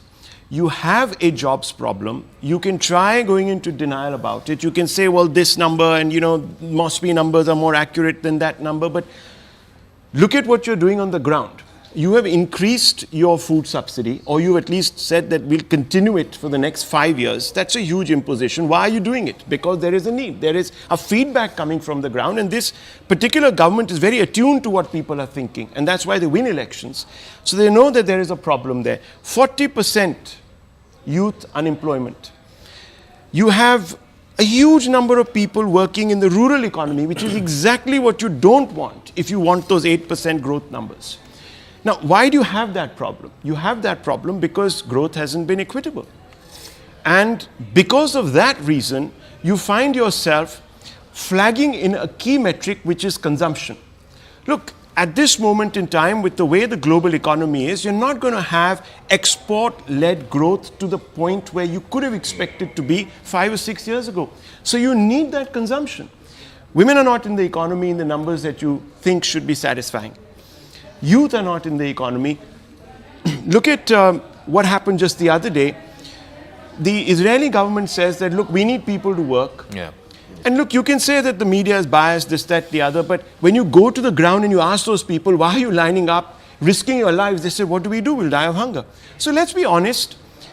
I'm not saying that, look, anyone has a magic wand. And I think what Mr. Modi has done and his government has done is fantastic. They've kept a very clean sheet, really. They've been very tight on the economics. You have a fiscal which is manageable, but there are pressures. You talked and someone talked about us being a democracy which is receptive to, obviously, political pressures. But as a democracy, we've done fantastically. I think Gurcharan Das made the point that as a democracy, we've done fantastically, growing at around 7%, which says a lot. But there are pressures, and sometimes populism requires you to give in to those pressures. And that can lead to a few complications. And there is, I have enough data here to talk about the complications. But fundamentally, I think that's where the problem really lies. Gautam, you want to respond to that? And then we'll show one of the things that the government seems to have done well is on managing its fiscal sort of space big picture. But on the point that Rahul was making. I think this jobs problem, frankly, the data is all distractory for now. There are various kinds of data. But let me just take one step back. Jobs, do you want more government jobs and hence you will take a job only when there is a government job, then go to hell. What the government needs to do is to invite private sector investment, which is lagging, as we discussed last night. But perhaps that's the case where public sector investments begins the capital expenditure journey, and then the private sector follows. Maybe the private sector is waiting for elections to get over. Sorry, give me one moment. I think these are pictures of the MOS Finance. I believe the MOS Finance is just leaving his residence. The two of them will go, Gaurav knows this very well, this is the drill, right? The two of them go to Nirmala Sitharaman's residence, and then from there, all three go to the North Block. How does it work? So all of them then go to North Block. Then all the secretaries, there is a photo opportunity, and from there they collect the papers and go to the Parliament. Then there is a cabinet meeting. The cabinet formally approves the budget before the speech is read out. And she goes to Rashtrapati Bhavan as well. She goes to Rashtrapati Bhavan, and then it goes to Parliament. Then they go to Parliament House. In Parliament, the cabinet approves this, and then she goes to present the budget at 11 a.m. All right. Spare a thought for those reporters out there. It was a pretty chilly morning there in Delhi. But yeah, Gautam, go on, please. Make it. Chilly and wet also. Yeah. It's raining. At least we can see people. Yeah. So the fog has cleared. I think the problem, if any, in terms of a policy gap, is in terms of being the inability to make, to invite private sector investments. Now, I think the government has done enough over the past few budgets, for instance, reducing income tax rates, corporate tax rates, etc. So to that extent, on the taxation front, which is the mandate of any budget, except this one, because this is an interim budget, the government has done okay. But why is private sector investment not coming in? First thing is perhaps capacity utilization is still not 100%. So unless it touches 100 or 110%, to put in new capacities, it may not be a wise decision. On the other hand, I can see large companies investing. So perhaps this is a problem for smaller or mid-sized companies in terms of their capital expenditure. The final point, and this is very close to my heart, is that I think the regulatory infrastructure upon which compliances, filings, etc. are based is still like we want you to come create jobs, but please we don't like you very much, kind of an attitude. So it's a bit like you come, make your jobs, but you got 100 papers to file before you create those jobs. And laws there are 69,000 compliances at an aggregate that companies have to, no, not too many, of which 26,000 carry jail terms. Now, the Jan Vishwas bill that came last year, it removed 113 of them. But Jan Vishwas 2, Jan Vishwas 3 is a work in progress. But there are also tariff hurdles, isn't it? I mean, we're such a protected industry ecosystem. But obviously, if you want to go out and forge equations and sign up treaties, etc., you are very short of where the world expects you to be. I think the government is looking for those. This is a government that tries to build consensus and seek out solutions.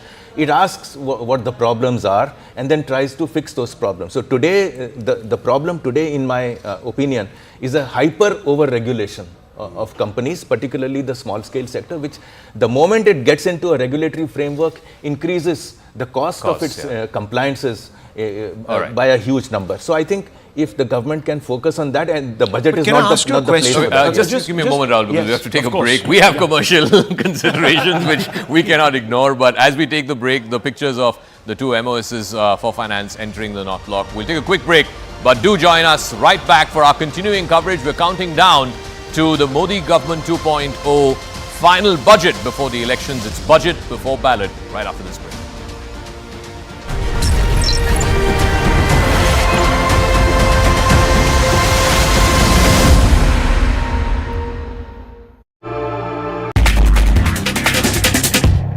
Bhagavati Kirtana. I'm a college student and I'll be graduating my college within 2 months.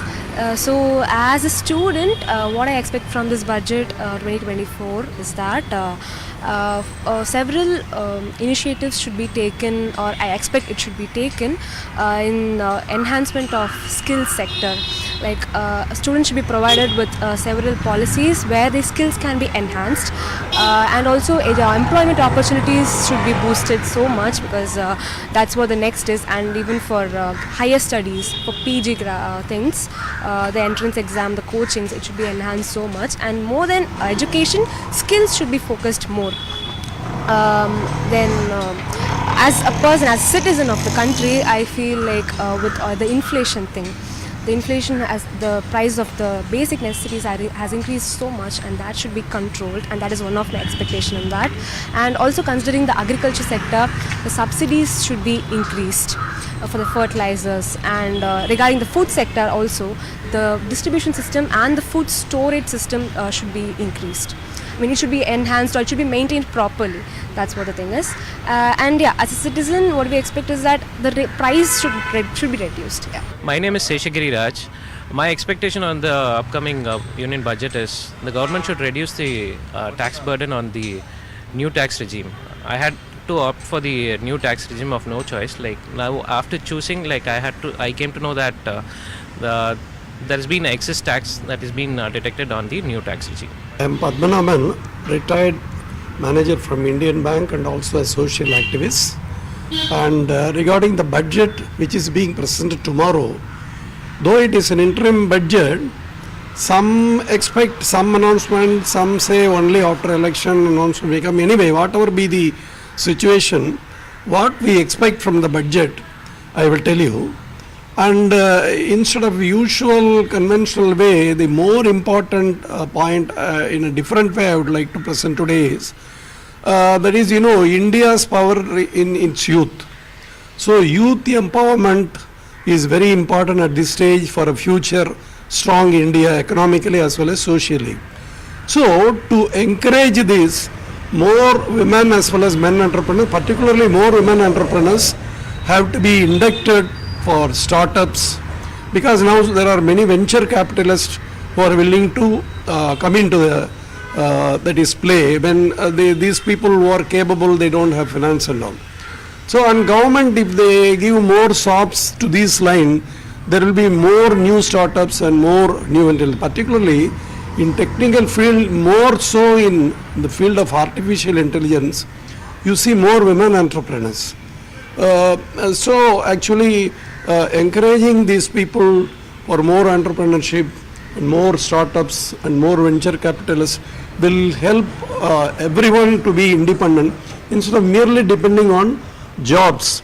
Of course, providing jobs is base that cannot be ignored, and for this government should attract more big industrialist investments and foreign investments and all, and improve employment opportunities. Then one more important thing is in the field of agriculture, instead of the usual subsidy fertilizers which they should continue, but modernization in the equipment farming and novel methods of farming are more important, for which the government should take some brave steps to provide more funds to the agriculturists who want to introduce modern formation, and also setting up of more institutes for training them to novel methods of agriculture and farming, which will increase the productivity. So this is also equally important. So youth empowerment and agriculture. In addition to that, the usual thing, that is, we as senior citizen, we expect the medical insurance claim is steep, getting steep every year. So they should try to rationalize and reduce, and not only that, they should remove the GST on that, which is very unfair. Then similarly, the middle class, poor and all, they don't have money to spend. So much is tied, the cost of living. They should have some good mechanism to control price rise, and provide some money in their hands, and also the incentives on savings, which they have scrapped so many things, they should be reintroduced so that domestic savings will be there. So these are all the things I feel we expect from the budget as and when all these things are.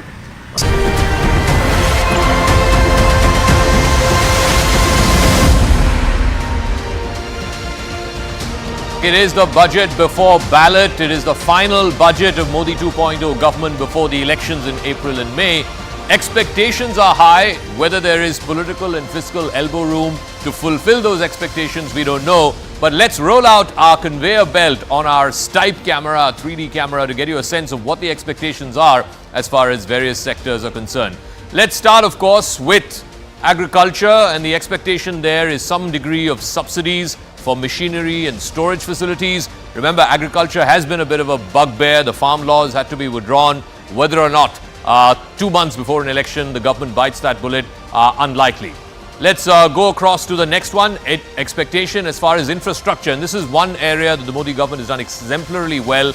Higher allocation for railways and roads is 10 lakh crores, last year's allocation for capex, but will that be increased in an election year? We will wait and see. Also, let's go to the next sector and what the expectation is as far as the sector of education is concerned. Remember, the Modi government is trying to change the very framework of education in the country, the national education framework. Higher allocation for NEP is an expectation in this sector. Let's move on to the next one. And this is, of course, in the field of health, where the expectation is higher allocation for R&D and accessibility. Can we get to what is the developed sort of model of 3% or 4% of GDP allocation for health? Whether or not we'll get there, let's wait and watch. And the final one is in the field of banking. And this is again an area, because of the banking and insolvency code, where the government has done well. One area of concern has been on privatization. Public sector banks, there is no clarity on which of these public sector banks are getting chosen for disinvestment, for privatization. So these are the various expectations as far as the government is concerned from various sectors. But let me go across to both Gaurav Chaudhary and to Nalin Mehta, get a sense of, like I said, all right, Nirmala Sitharaman's first pictures are coming out. She's leaving her residence. Like I said, it's a wet and chilly morning in Delhi. She will be now headed straight to North Block, where she will emerge with what is called the Bahi Khata, or the Book of Accounts.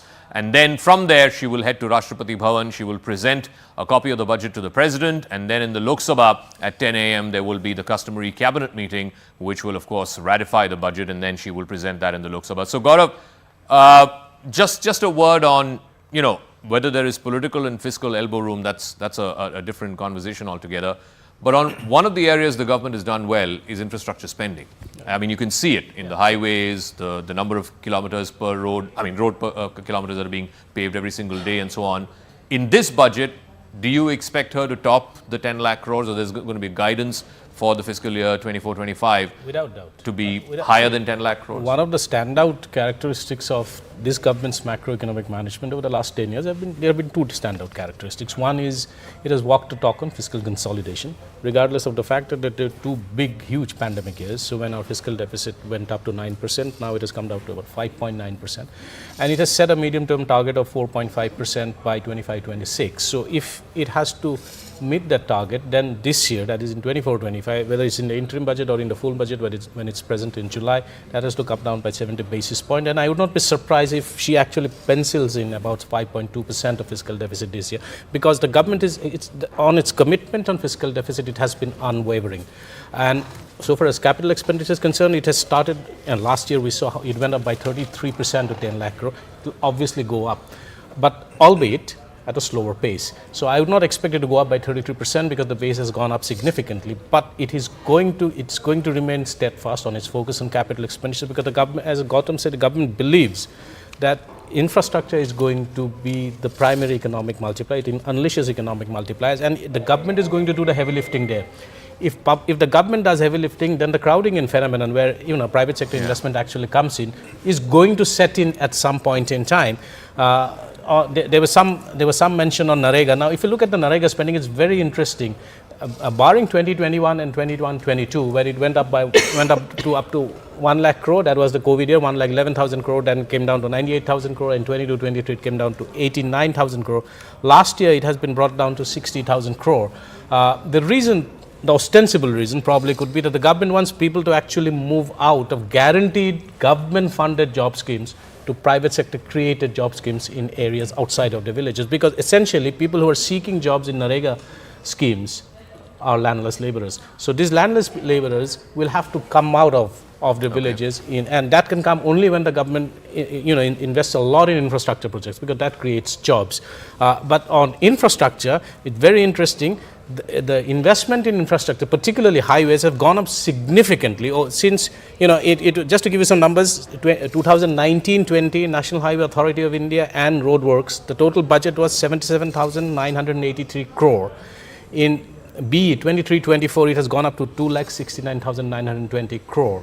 And that's a massive jump. And large part of the capital expenditure clearly is going towards this. So what is the government doing? The government is saying that if I have to borrow, I'll borrow it on asset creation rather than on funding it on current expenses. And that's, I think, very good, prudent public finance management. It's also a good time to bring in Nilesh Shah, member of the Prime Minister's Economic Advisory Council and also Managing Director at Kotak Mutual Fund, and Saket Mishra, economist and investment banker, is also joining us. Nilesh Shah ji, it is an interim budget at the end of the day. It is also the last budget before the general election, which is due in a couple of months.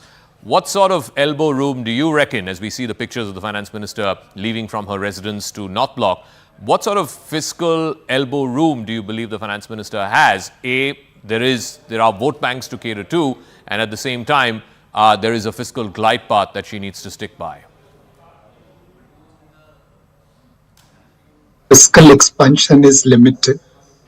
India gets differentiated versus its peer group because of the prudent policies it follows. This year, tax revenue is higher than budgeted estimate, but divestment receipt is lower than budgeted estimate.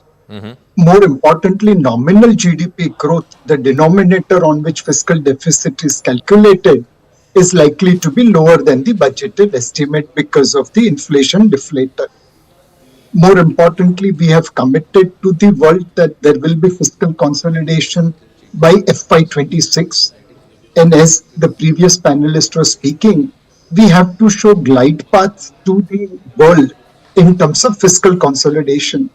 It is going to be a tough mathematics, but if we focus on two areas, the asset monetization, as you mentioned, India is creating infrastructure investment at rapid pace. What we built between 2014 and 24 in infrastructure is almost double what was existing in 2013. Now it is time to monetize this asset so that we can create fiscal room. And second is divestment. Irrespective of what market condition is, bull, bear, no government has ever achieved divestment target. I think if we put little effort over there, we should be able to achieve our divestment target. And between asset monetization and divestment, we can create necessary elbow room for fiscal space. All right. The finance minister has just reached North Block. She will, of course, be speaking with her colleagues, both the secretaries and, of course, the MOSs there inside North Block, after which they will all come out. She will, of course, show the copy of the Bahi Khata to the waiting press persons there, and then head straight to Rashtrapati Bhavan, where she will present a copy of the budget to the President of India. And then after that, she will head to Parliament. The Cabinet will meet at 10 a.m. in the morning, and the Cabinet will give its stamp of approval for the budget. Let me try and see if we can go across to one of our reporters who's in North Block. Pallavi is there. Pallavi, just walk us through. The Finance Minister has just arrived there at North Block. What happens here on? So just to give you a sense of where I'm standing, I mean, in this rain also, she just walked inside the finance ministry, and what she's going to do is she's just going to go up. The MOS finance, Mr. Pankaj Chaudhary was already over here, finance secretary, revenue secretaries, all of them, and you can see that office right up there, which we are showing you. That's exactly where the finance minister's office also is. So she's going to be sitting there for a couple of minutes, and then around 9 a.m. was a time which has been given to us, where you're going to see pictures of her climbing down. She's going to be standing over here, right site where you're seeing with the entire team. They have been working round the clock over the last 1 month, and as I reported earlier, completely incommunicado till the budget is presented and tabled in both the houses. And from here she goes across to Rashtrapati Bhavan, right over here. You can see that it's a short drive for her. She goes to Rashtrapati Bhavan, presents a copy of the budget or the vote on account as it's called to the Rashtrapati, and then heads back to Parliament, where on the steps of the new Parliament building you're going to be seeing her presenting the budget. And this is going to be the first budget in the new Parliament building, so there are lots of landmarks really associated with the new Parliament building. And then there's going to be a mandatory cabinet briefing or meeting rather, which takes place. That's where that's the technicality. The vote on account or slash the budget is approved by the cabinet, and then at 11 a.m. sharp she stands up to present the last budget or vote on account of this government before the elections. All right. Whether or not there will be political considerations, we'll know at 11 o'clock when the finance minister presents the budget. Saket Mishra is also joining us. So, a lot of things that the Modi government can take credit for, whether it's infrastructure spending, whether it is seeing through a pretty tumultuous period of COVID through 2020, 21 and 22. But I think one area where I guess the government doesn't get enough credit for is cleaning up public sector banks. When this government took over in 2014, the gross NPAs were in double digits. Right now it's at a little over 3%, which is a decadal low. The Insolvency and Bankruptcy Code has resolved more than 3 lakh crores of outstanding debt since 2014-15. Net NPAs are right now at under 1%. How easy or difficult was this, given, in 2013-14, India was part of what was famously called the Fragile Five? Good morning, Zaka. Very difficult, because I think there are two things that within this process that are quite important. One is that we went through the whole COVID cycle where clearly business was shutting down. And the second is that unlike in the past when we've had a sort of slightly knee-jerk actions being taken on the NPA front, this process has been done continually and smoothly. So it's not seen a bank suddenly getting into trouble. But again, and I think the IBC has been a great addition to the economy. Some of the restructurings that have come through have done well. But again, I mean, we need to be constantly vigilant. So I think it's hugely been important in terms of releasing capital with banks and allowing them to actually support the kind of business growth that the government's trying to get to. All right. Just give me a moment. I'm going to take another break. But again, we'll come back to how much elbow room the government has. Yes, tax buoyancy is huge. 14 lakh crores plus is the direct tax collections as far as last fiscal is concerned, and 18 lakh crores plus in GST and other indirect taxes. I'm going to take a quick break. Does this tax buoyancy allow for more fiscal prudence, or will it allow for a greater degree of welfareism and populism, given that this is an election budget? Quick break, but keep right here. This is Budget Before Ballot.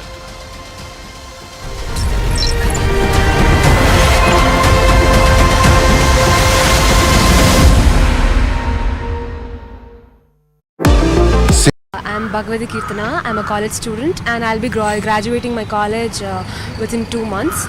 So as a student, what I expect from this budget 2024 is that several initiatives should be taken, or I expect it should be taken in enhancement of skills sector.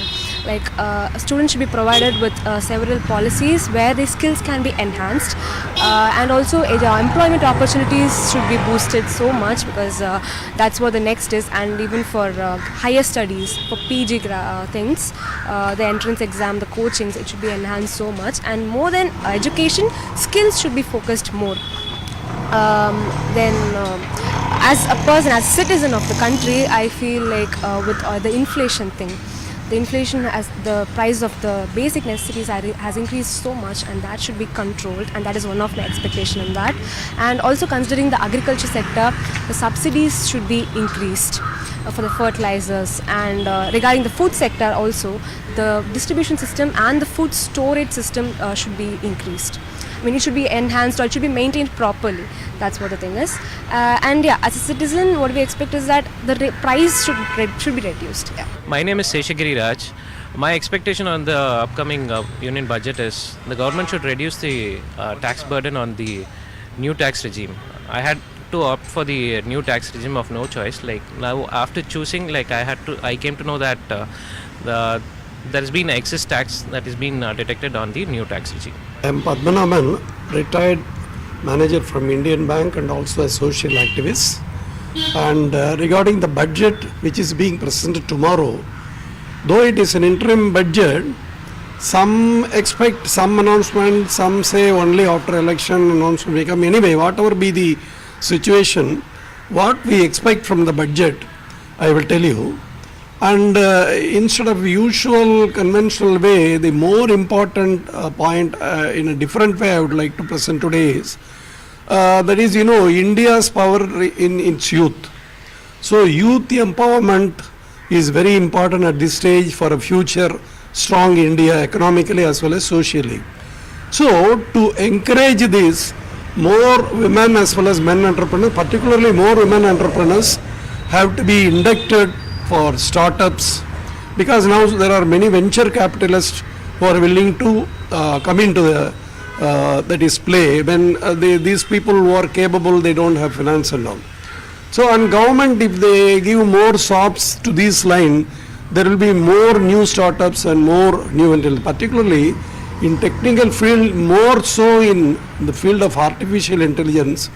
You see more women entrepreneurs.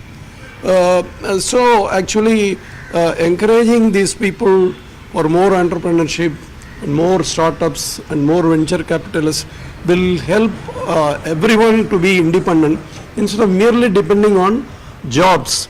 Of course, providing jobs is base that cannot be ignored, and for this government should attract more big industrialist investments and foreign investments and all, and improve employment opportunities. Then one more important thing is in the field of agriculture, instead of the usual subsidy fertilizers which they should continue, but modernization in the equipment farming and novel methods of farming are more important, for which the government should take some brave steps to provide more funds to the agriculturists who want to introduce modern formation, and also setting up of more institutes for training them to novel methods of agriculture and farming, which will increase the productivity. So this is also equally important. So youth empowerment and agriculture.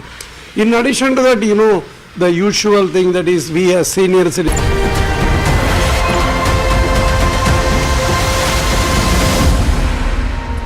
Back to our continuing coverage. It is budget before the ballot. It is actually a vote on account, and it is going to be an account of the last 10 years of Modi Sarkar. So what is it that the Modi Sarkar has got right? Number one, we talked about this. Gross NPAs are down to a decadal low of just a little over 3%. The net NPAs are under 1%, and the trend is upward. So that is a good sign. Return on assets is at 1.2%. Return on equity is at 12.9%, although in the last year or so, it's much more than the 13%. The Insolvency and Bankruptcy Code has resolved more than 3 lakh crores of debt since 2016. Inflation used to be a pain point till some time back. Right now, it's within the RBI's tolerance band of 2 to 6%, although on the higher side, I think 5.6% for the month of December. The rupee, again, used to be a pain point in 2013, used to be one of the weakest currencies anywhere in the world. Today, at least compared to its Asian peers, it seems to be doing better. It's outperforming its Asian peers. As far as tax buoyancy is concerned, and we talked about this, the number of income tax returnees that have, the returnees who filed are 8.18 crores for 23-24. That is the highest that we've seen in terms of tax returns. Net direct tax collections over 14 lakh crores, again the highest, and net indirect tax collections, GST and other indirect taxes, 18 lakh crores for 23.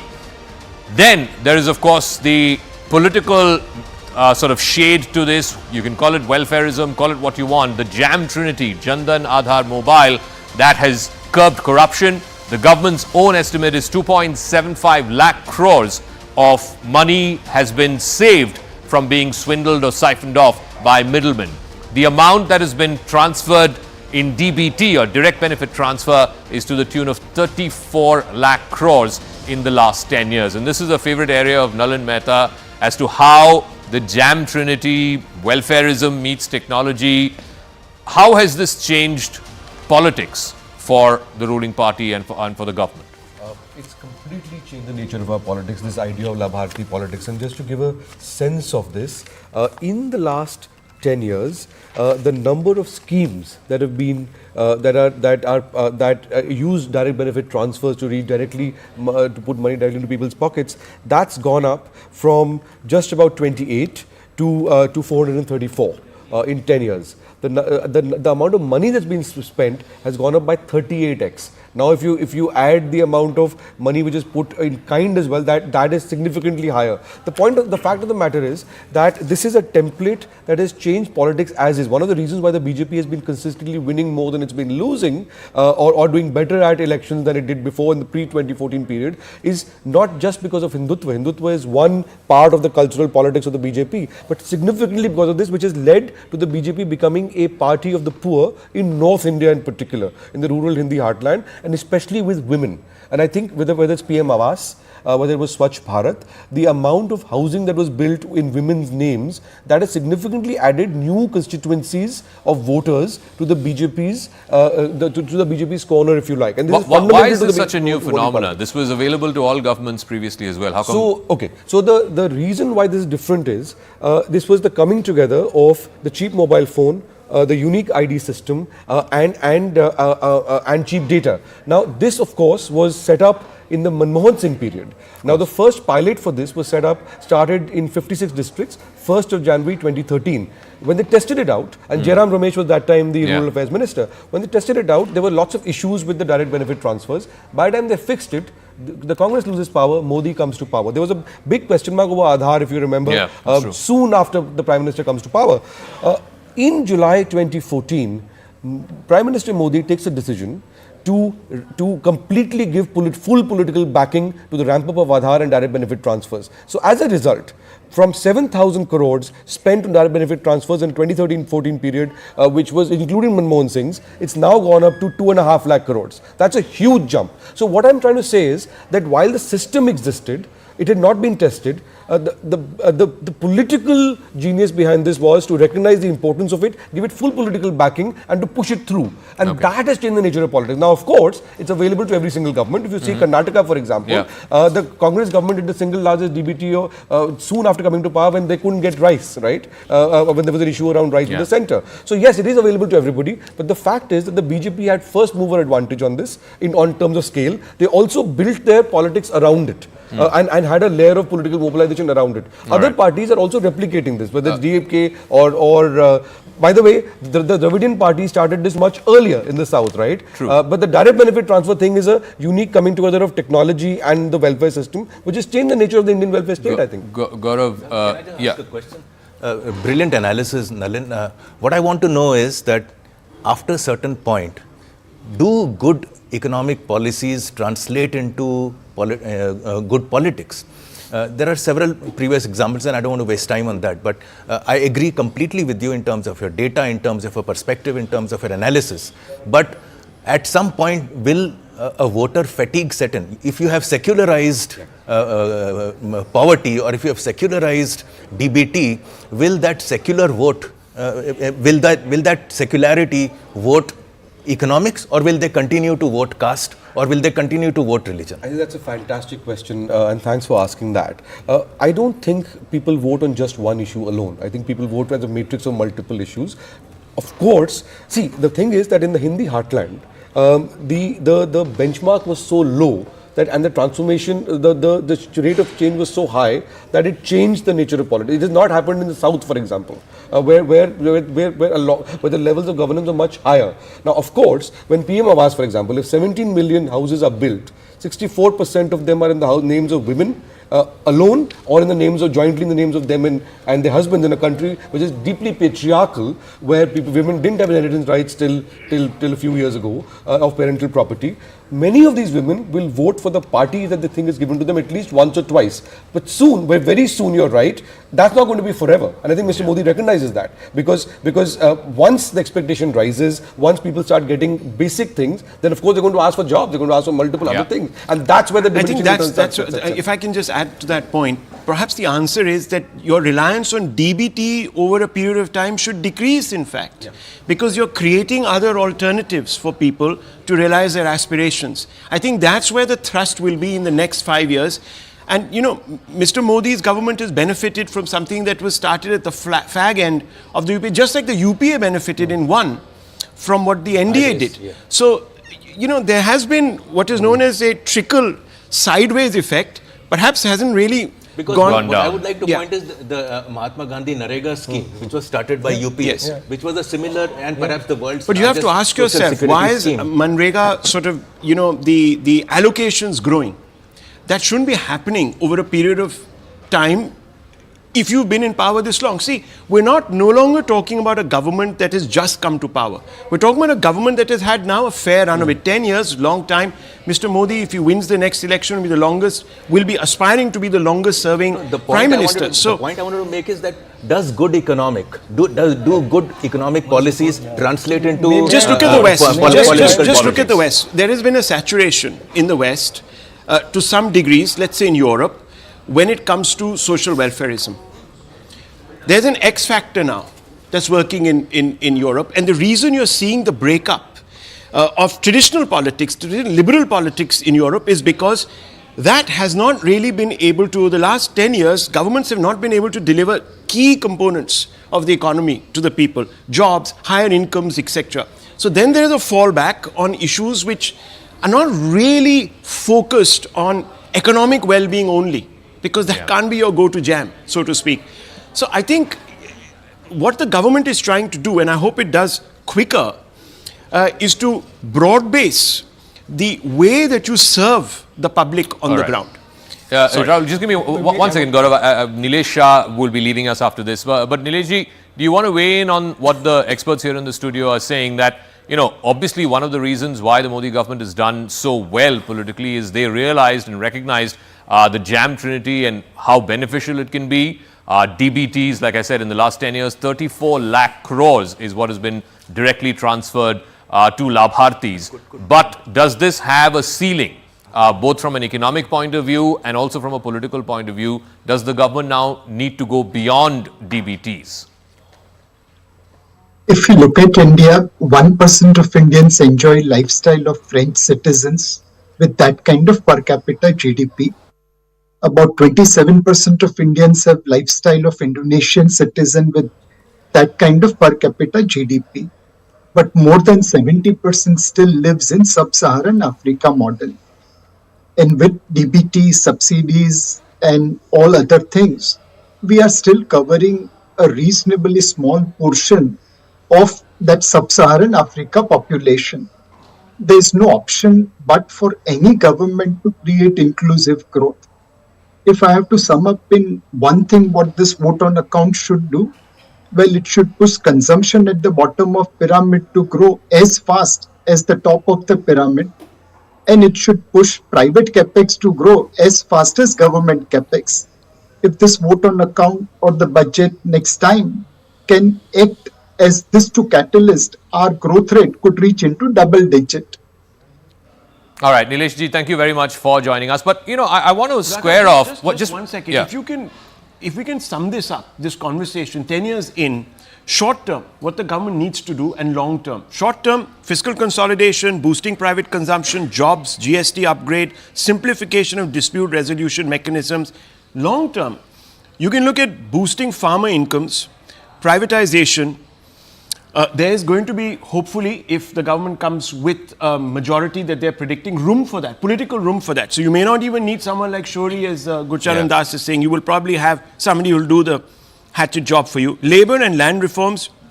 And the fundamental question that needs to be asked in a country with scarce resources is whether the PLI scheme, someone needs to come and do a cost-benefit analysis of it. The government needs to tell us if it's actually working out and growing the tax base. I think that's how you should split this.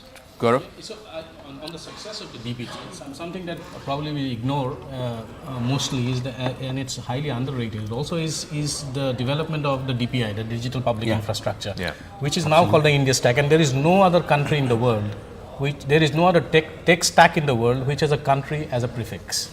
And UPI is the most visible symbol of that. Which is why, by the way, they changed it to digital public infrastructure, because a lot of countries are issuing correct. that, right? And so this has also led to increasing financialization. I'll just give you some numbers. In December 2023, total transactions through UPI stood at 18.23 lakh crore rupees. Monthly volume was 12.02 billion. The extent and the sweep of this change is unparalleled in anywhere in the world. And how has it led to more financialization? These are some numbers which I've taken from proxy data. In the year 2023, last year, calendar year, Indian equity market added 15.69 million investors total, incremental, and Uttar Pradesh was leading the pack with 2.31 million, outgrowing Maharashtra. So there are more investors who've come into the equity markets. Heartland is getting savvy, financially savvy, and that means they're not locking up assets, they're not locking up money in unproductive assets like cash or gold, they're investing. And that money is showing up. So that is also showing up in household sector saving numbers. Say for instance, in 2014, total household sector saving was 22,85,301 crore.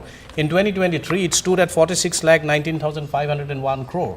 All of these are adding up, and clearly the success of the DPI in delivering welfare schemes most efficiently directly in bank accounts, the technology aspect needs also to be flagged. I want to add to what Gaurav is saying, and also to respond to Gautam's earlier point about does economics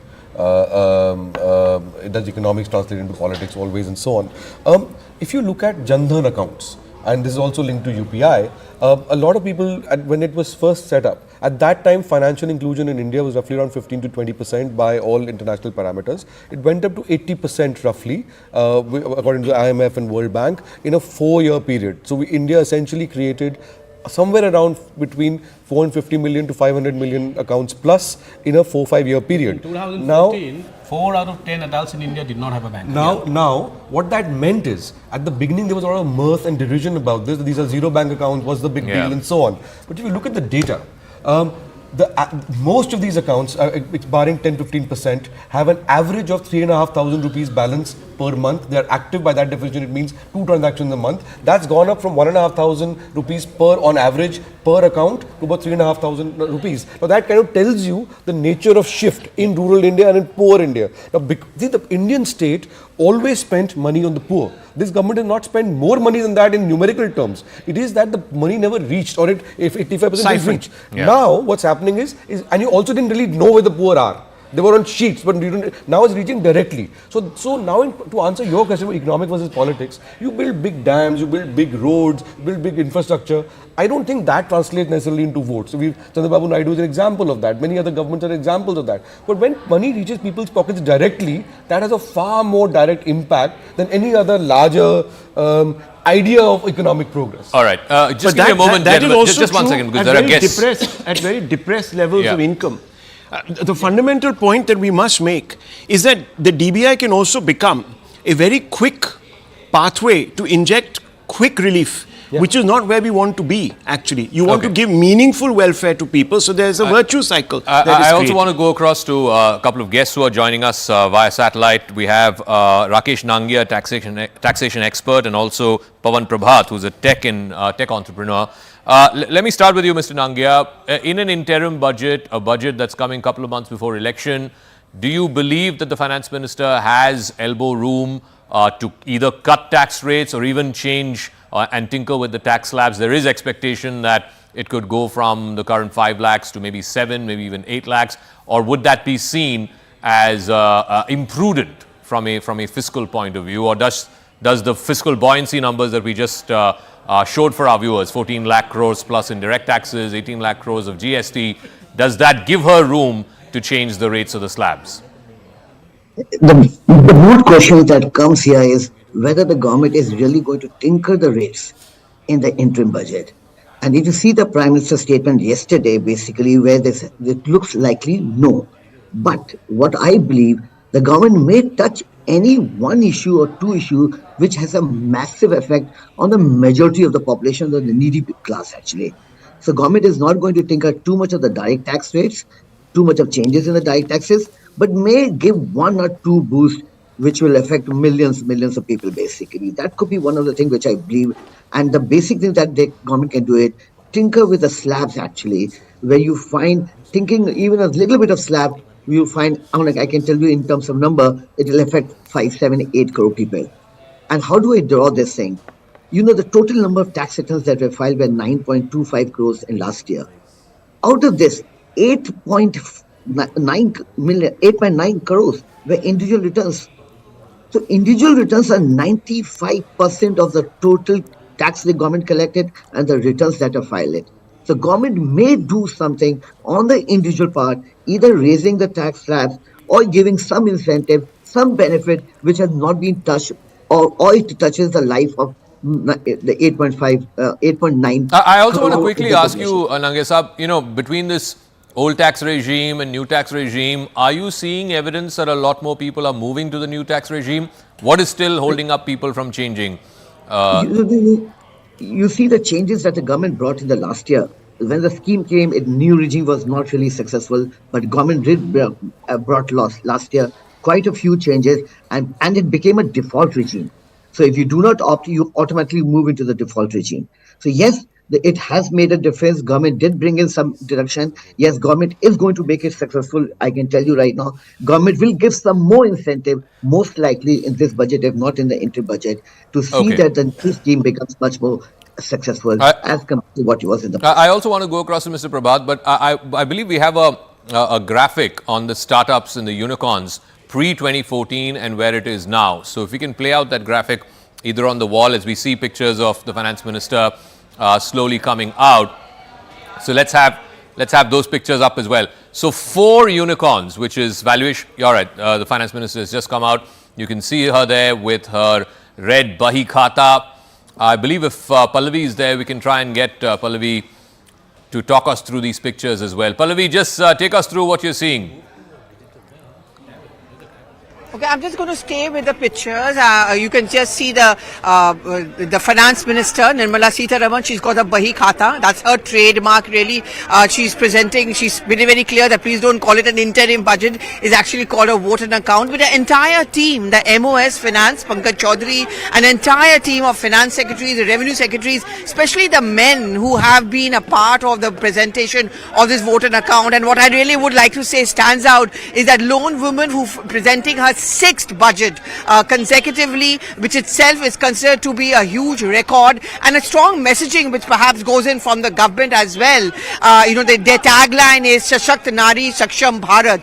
Woman empowerment, I think, could be one of the main key points as far as the presentation of the vote and account is concerned. Over the last few days, we have been seeing the Prime Minister himself, the government itself, talking about, how the country also needs to become Atmanirbhar. Women need to become Atmanirbhar. So quite possibly a large chunk of the budget is also going to be focusing on that. Well, she's just going to get into a car, as you can see the pictures, accompanied by her team. And from here, short drive to the Rashtrapati Bhavan. She presents the budget, the first copy of the budget, the vote and account to the Rashtrapati.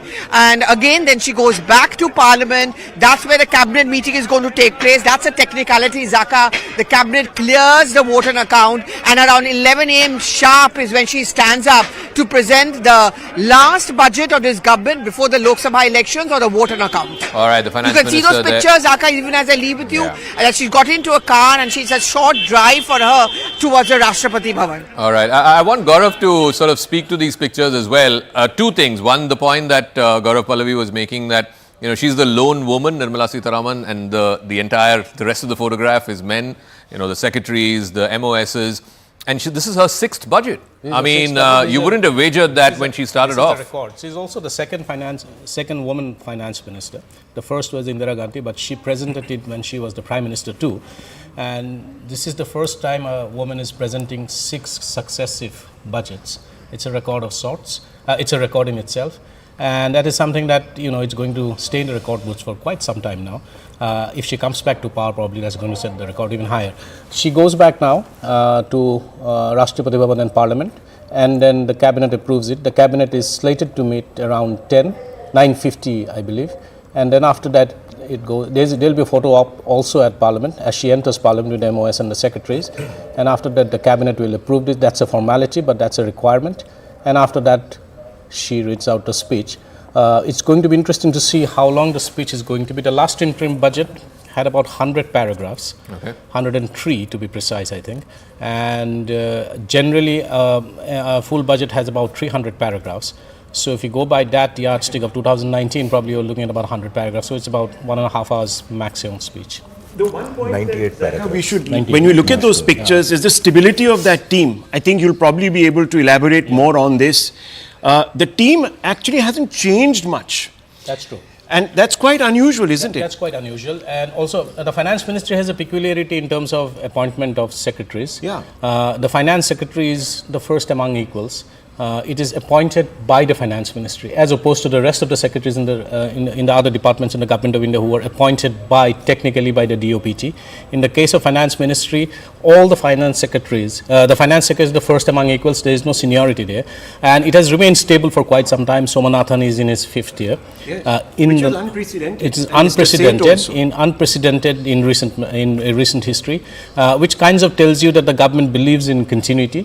And one of the proximate reasons why investors come or don't come to certain geographies is also because of policy continuity, as explained and articulated by the policy makers. And in this case, the bureaucrats of the finance ministry are as much the ambassadors of the policies that the government of the day is crafting as the ministers themselves. And that is why, Somanathan's stint in finance ministry is going to actually stands out over the last 10 years because of the stability, and also not just the stability of policy making, but also the stability of faces, which is very important, because investors then get to know what is the thinking that is going on within North Block, which is the primary seat of policy making. There they are, the three of them, just behind Nirmala Sitharaman. Actually, Zaka, this is the very finance interesting. secretary, the revenue secretary, Yes. and the economic affairs secretary. But Gautam, when we talk about historic budgets and the legacies of finance ministers, people talk about the 91 Manmohan budget, the 97 Chidambaram budget.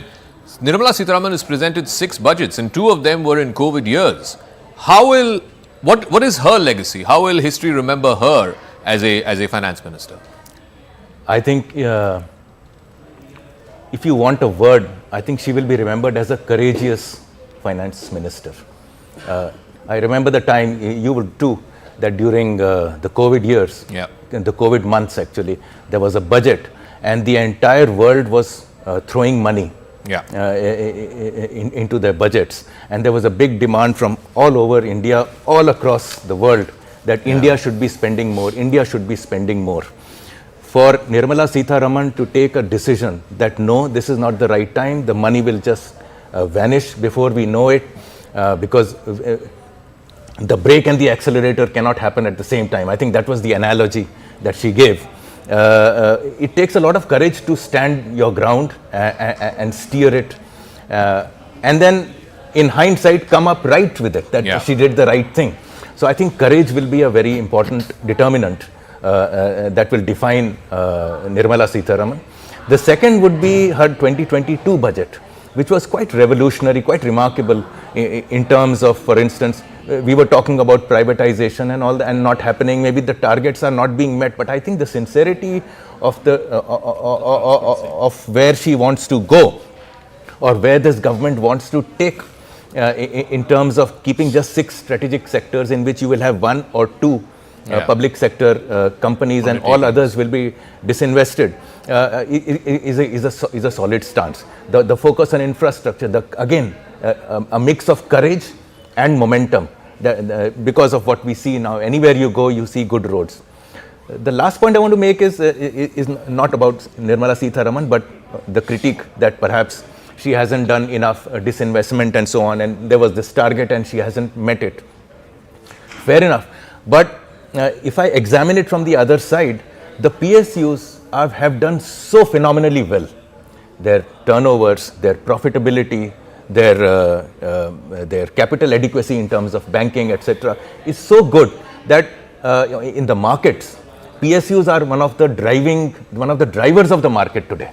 They have risen by about 60% over the past 1 year, while Sensex rose about 40 or 20%. So I think the fact that she hasn't been able to, whether that's an intended thing or whether it's a happenstance, we don't know. But overall, I feel that if she were to go for disinvestment, post in her election, July budget, in case they do come back, then I think the valuation that she would get for exchequers like us, who are the stakeholders in these companies, will be much significantly higher. Before I go to Gaurav, Mr. Prabhat has been waiting, so I want to bring up that startup number, the unicorns in startups. Before 2014, there were 4 unicorns. Right now, it's 114 from what I last checked. So if we can play that graphic and also bring Mr. Prabhat into the conversation. This has been one area of humongous transformation. There you go. That's the startup story. Up till 2013-14, there were 4. This is before the Modi government came into office. But look at the transformation in the last 10 years. It has now gone up.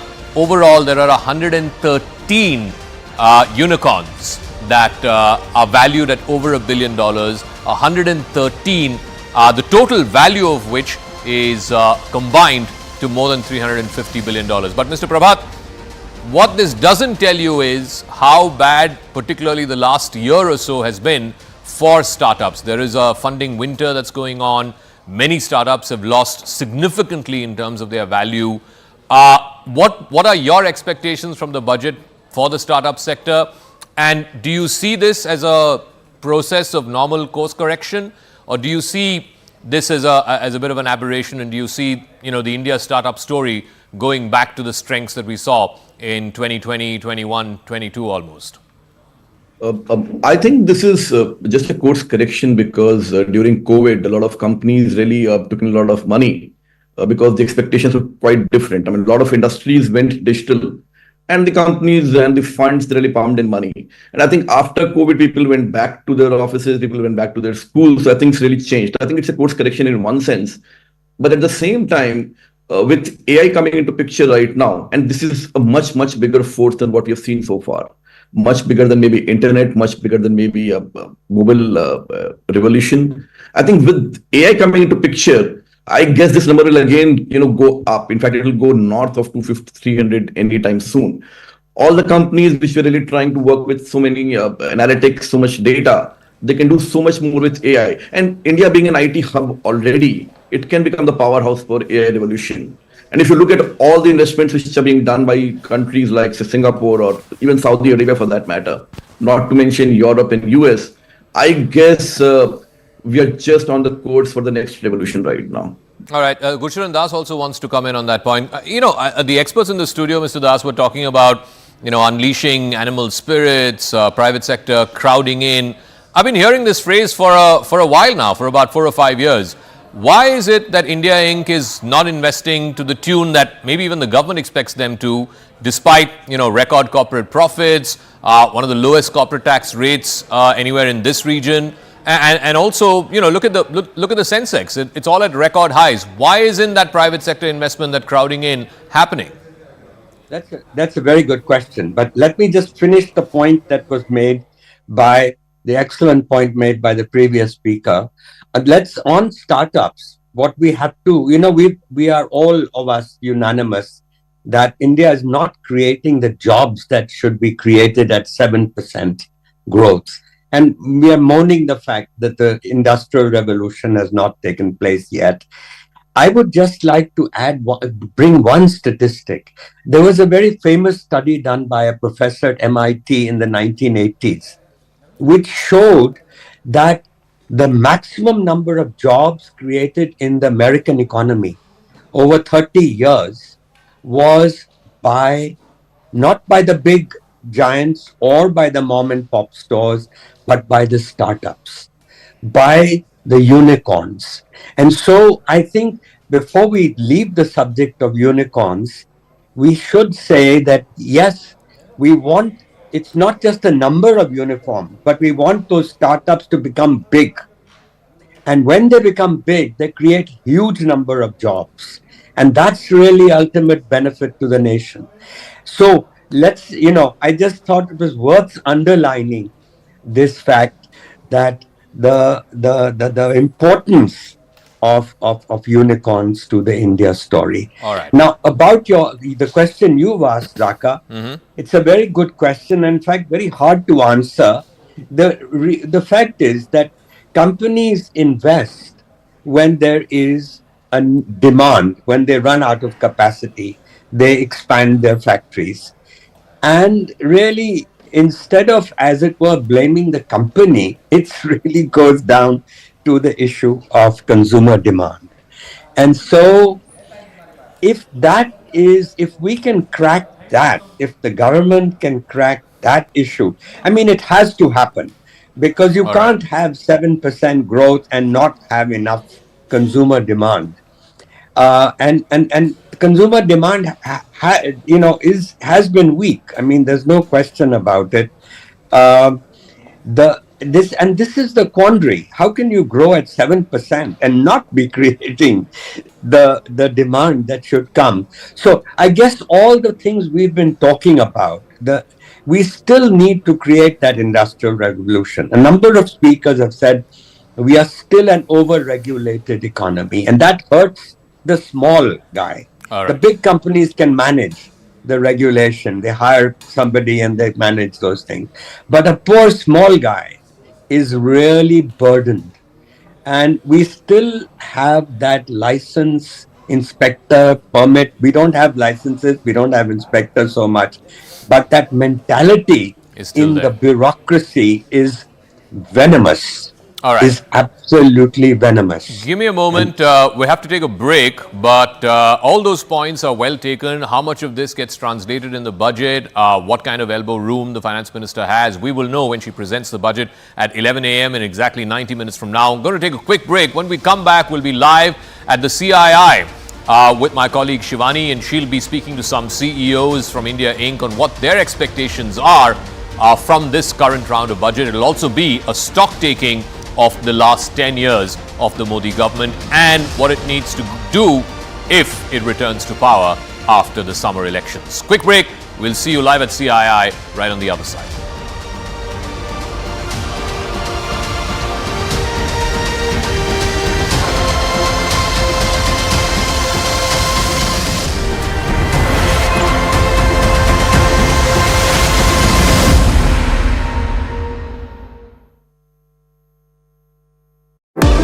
Expect the medical insurance claim is steep, getting steep every year. So they should try to rationalize and reduce, and not only that, they should remove the GST on that, which is very unfair. Then similarly, the middle class, poor and all, they don't have money to spend. So much is tied the cost of living. They should have some good mechanism to control price rise and provide some money in their hands. And also the incentives on savings, which they have scrapped so many things, they should be reintroduced so that domestic savings will be there. So these are all the things I feel we expect from the budget as and when all these things are announced as a soft measure. This the government should do. Only then the welfare of the country and the people in large will be will be bright only then. So this should be more important, should be given to youth, as I have already pointed out. I'm Bhagavati Kirtana. I'm a college student and I'll be graduating my college within 2 months. So as a student, what I expect from this budget 2024 is that several initiatives should be taken, or I expect it should be taken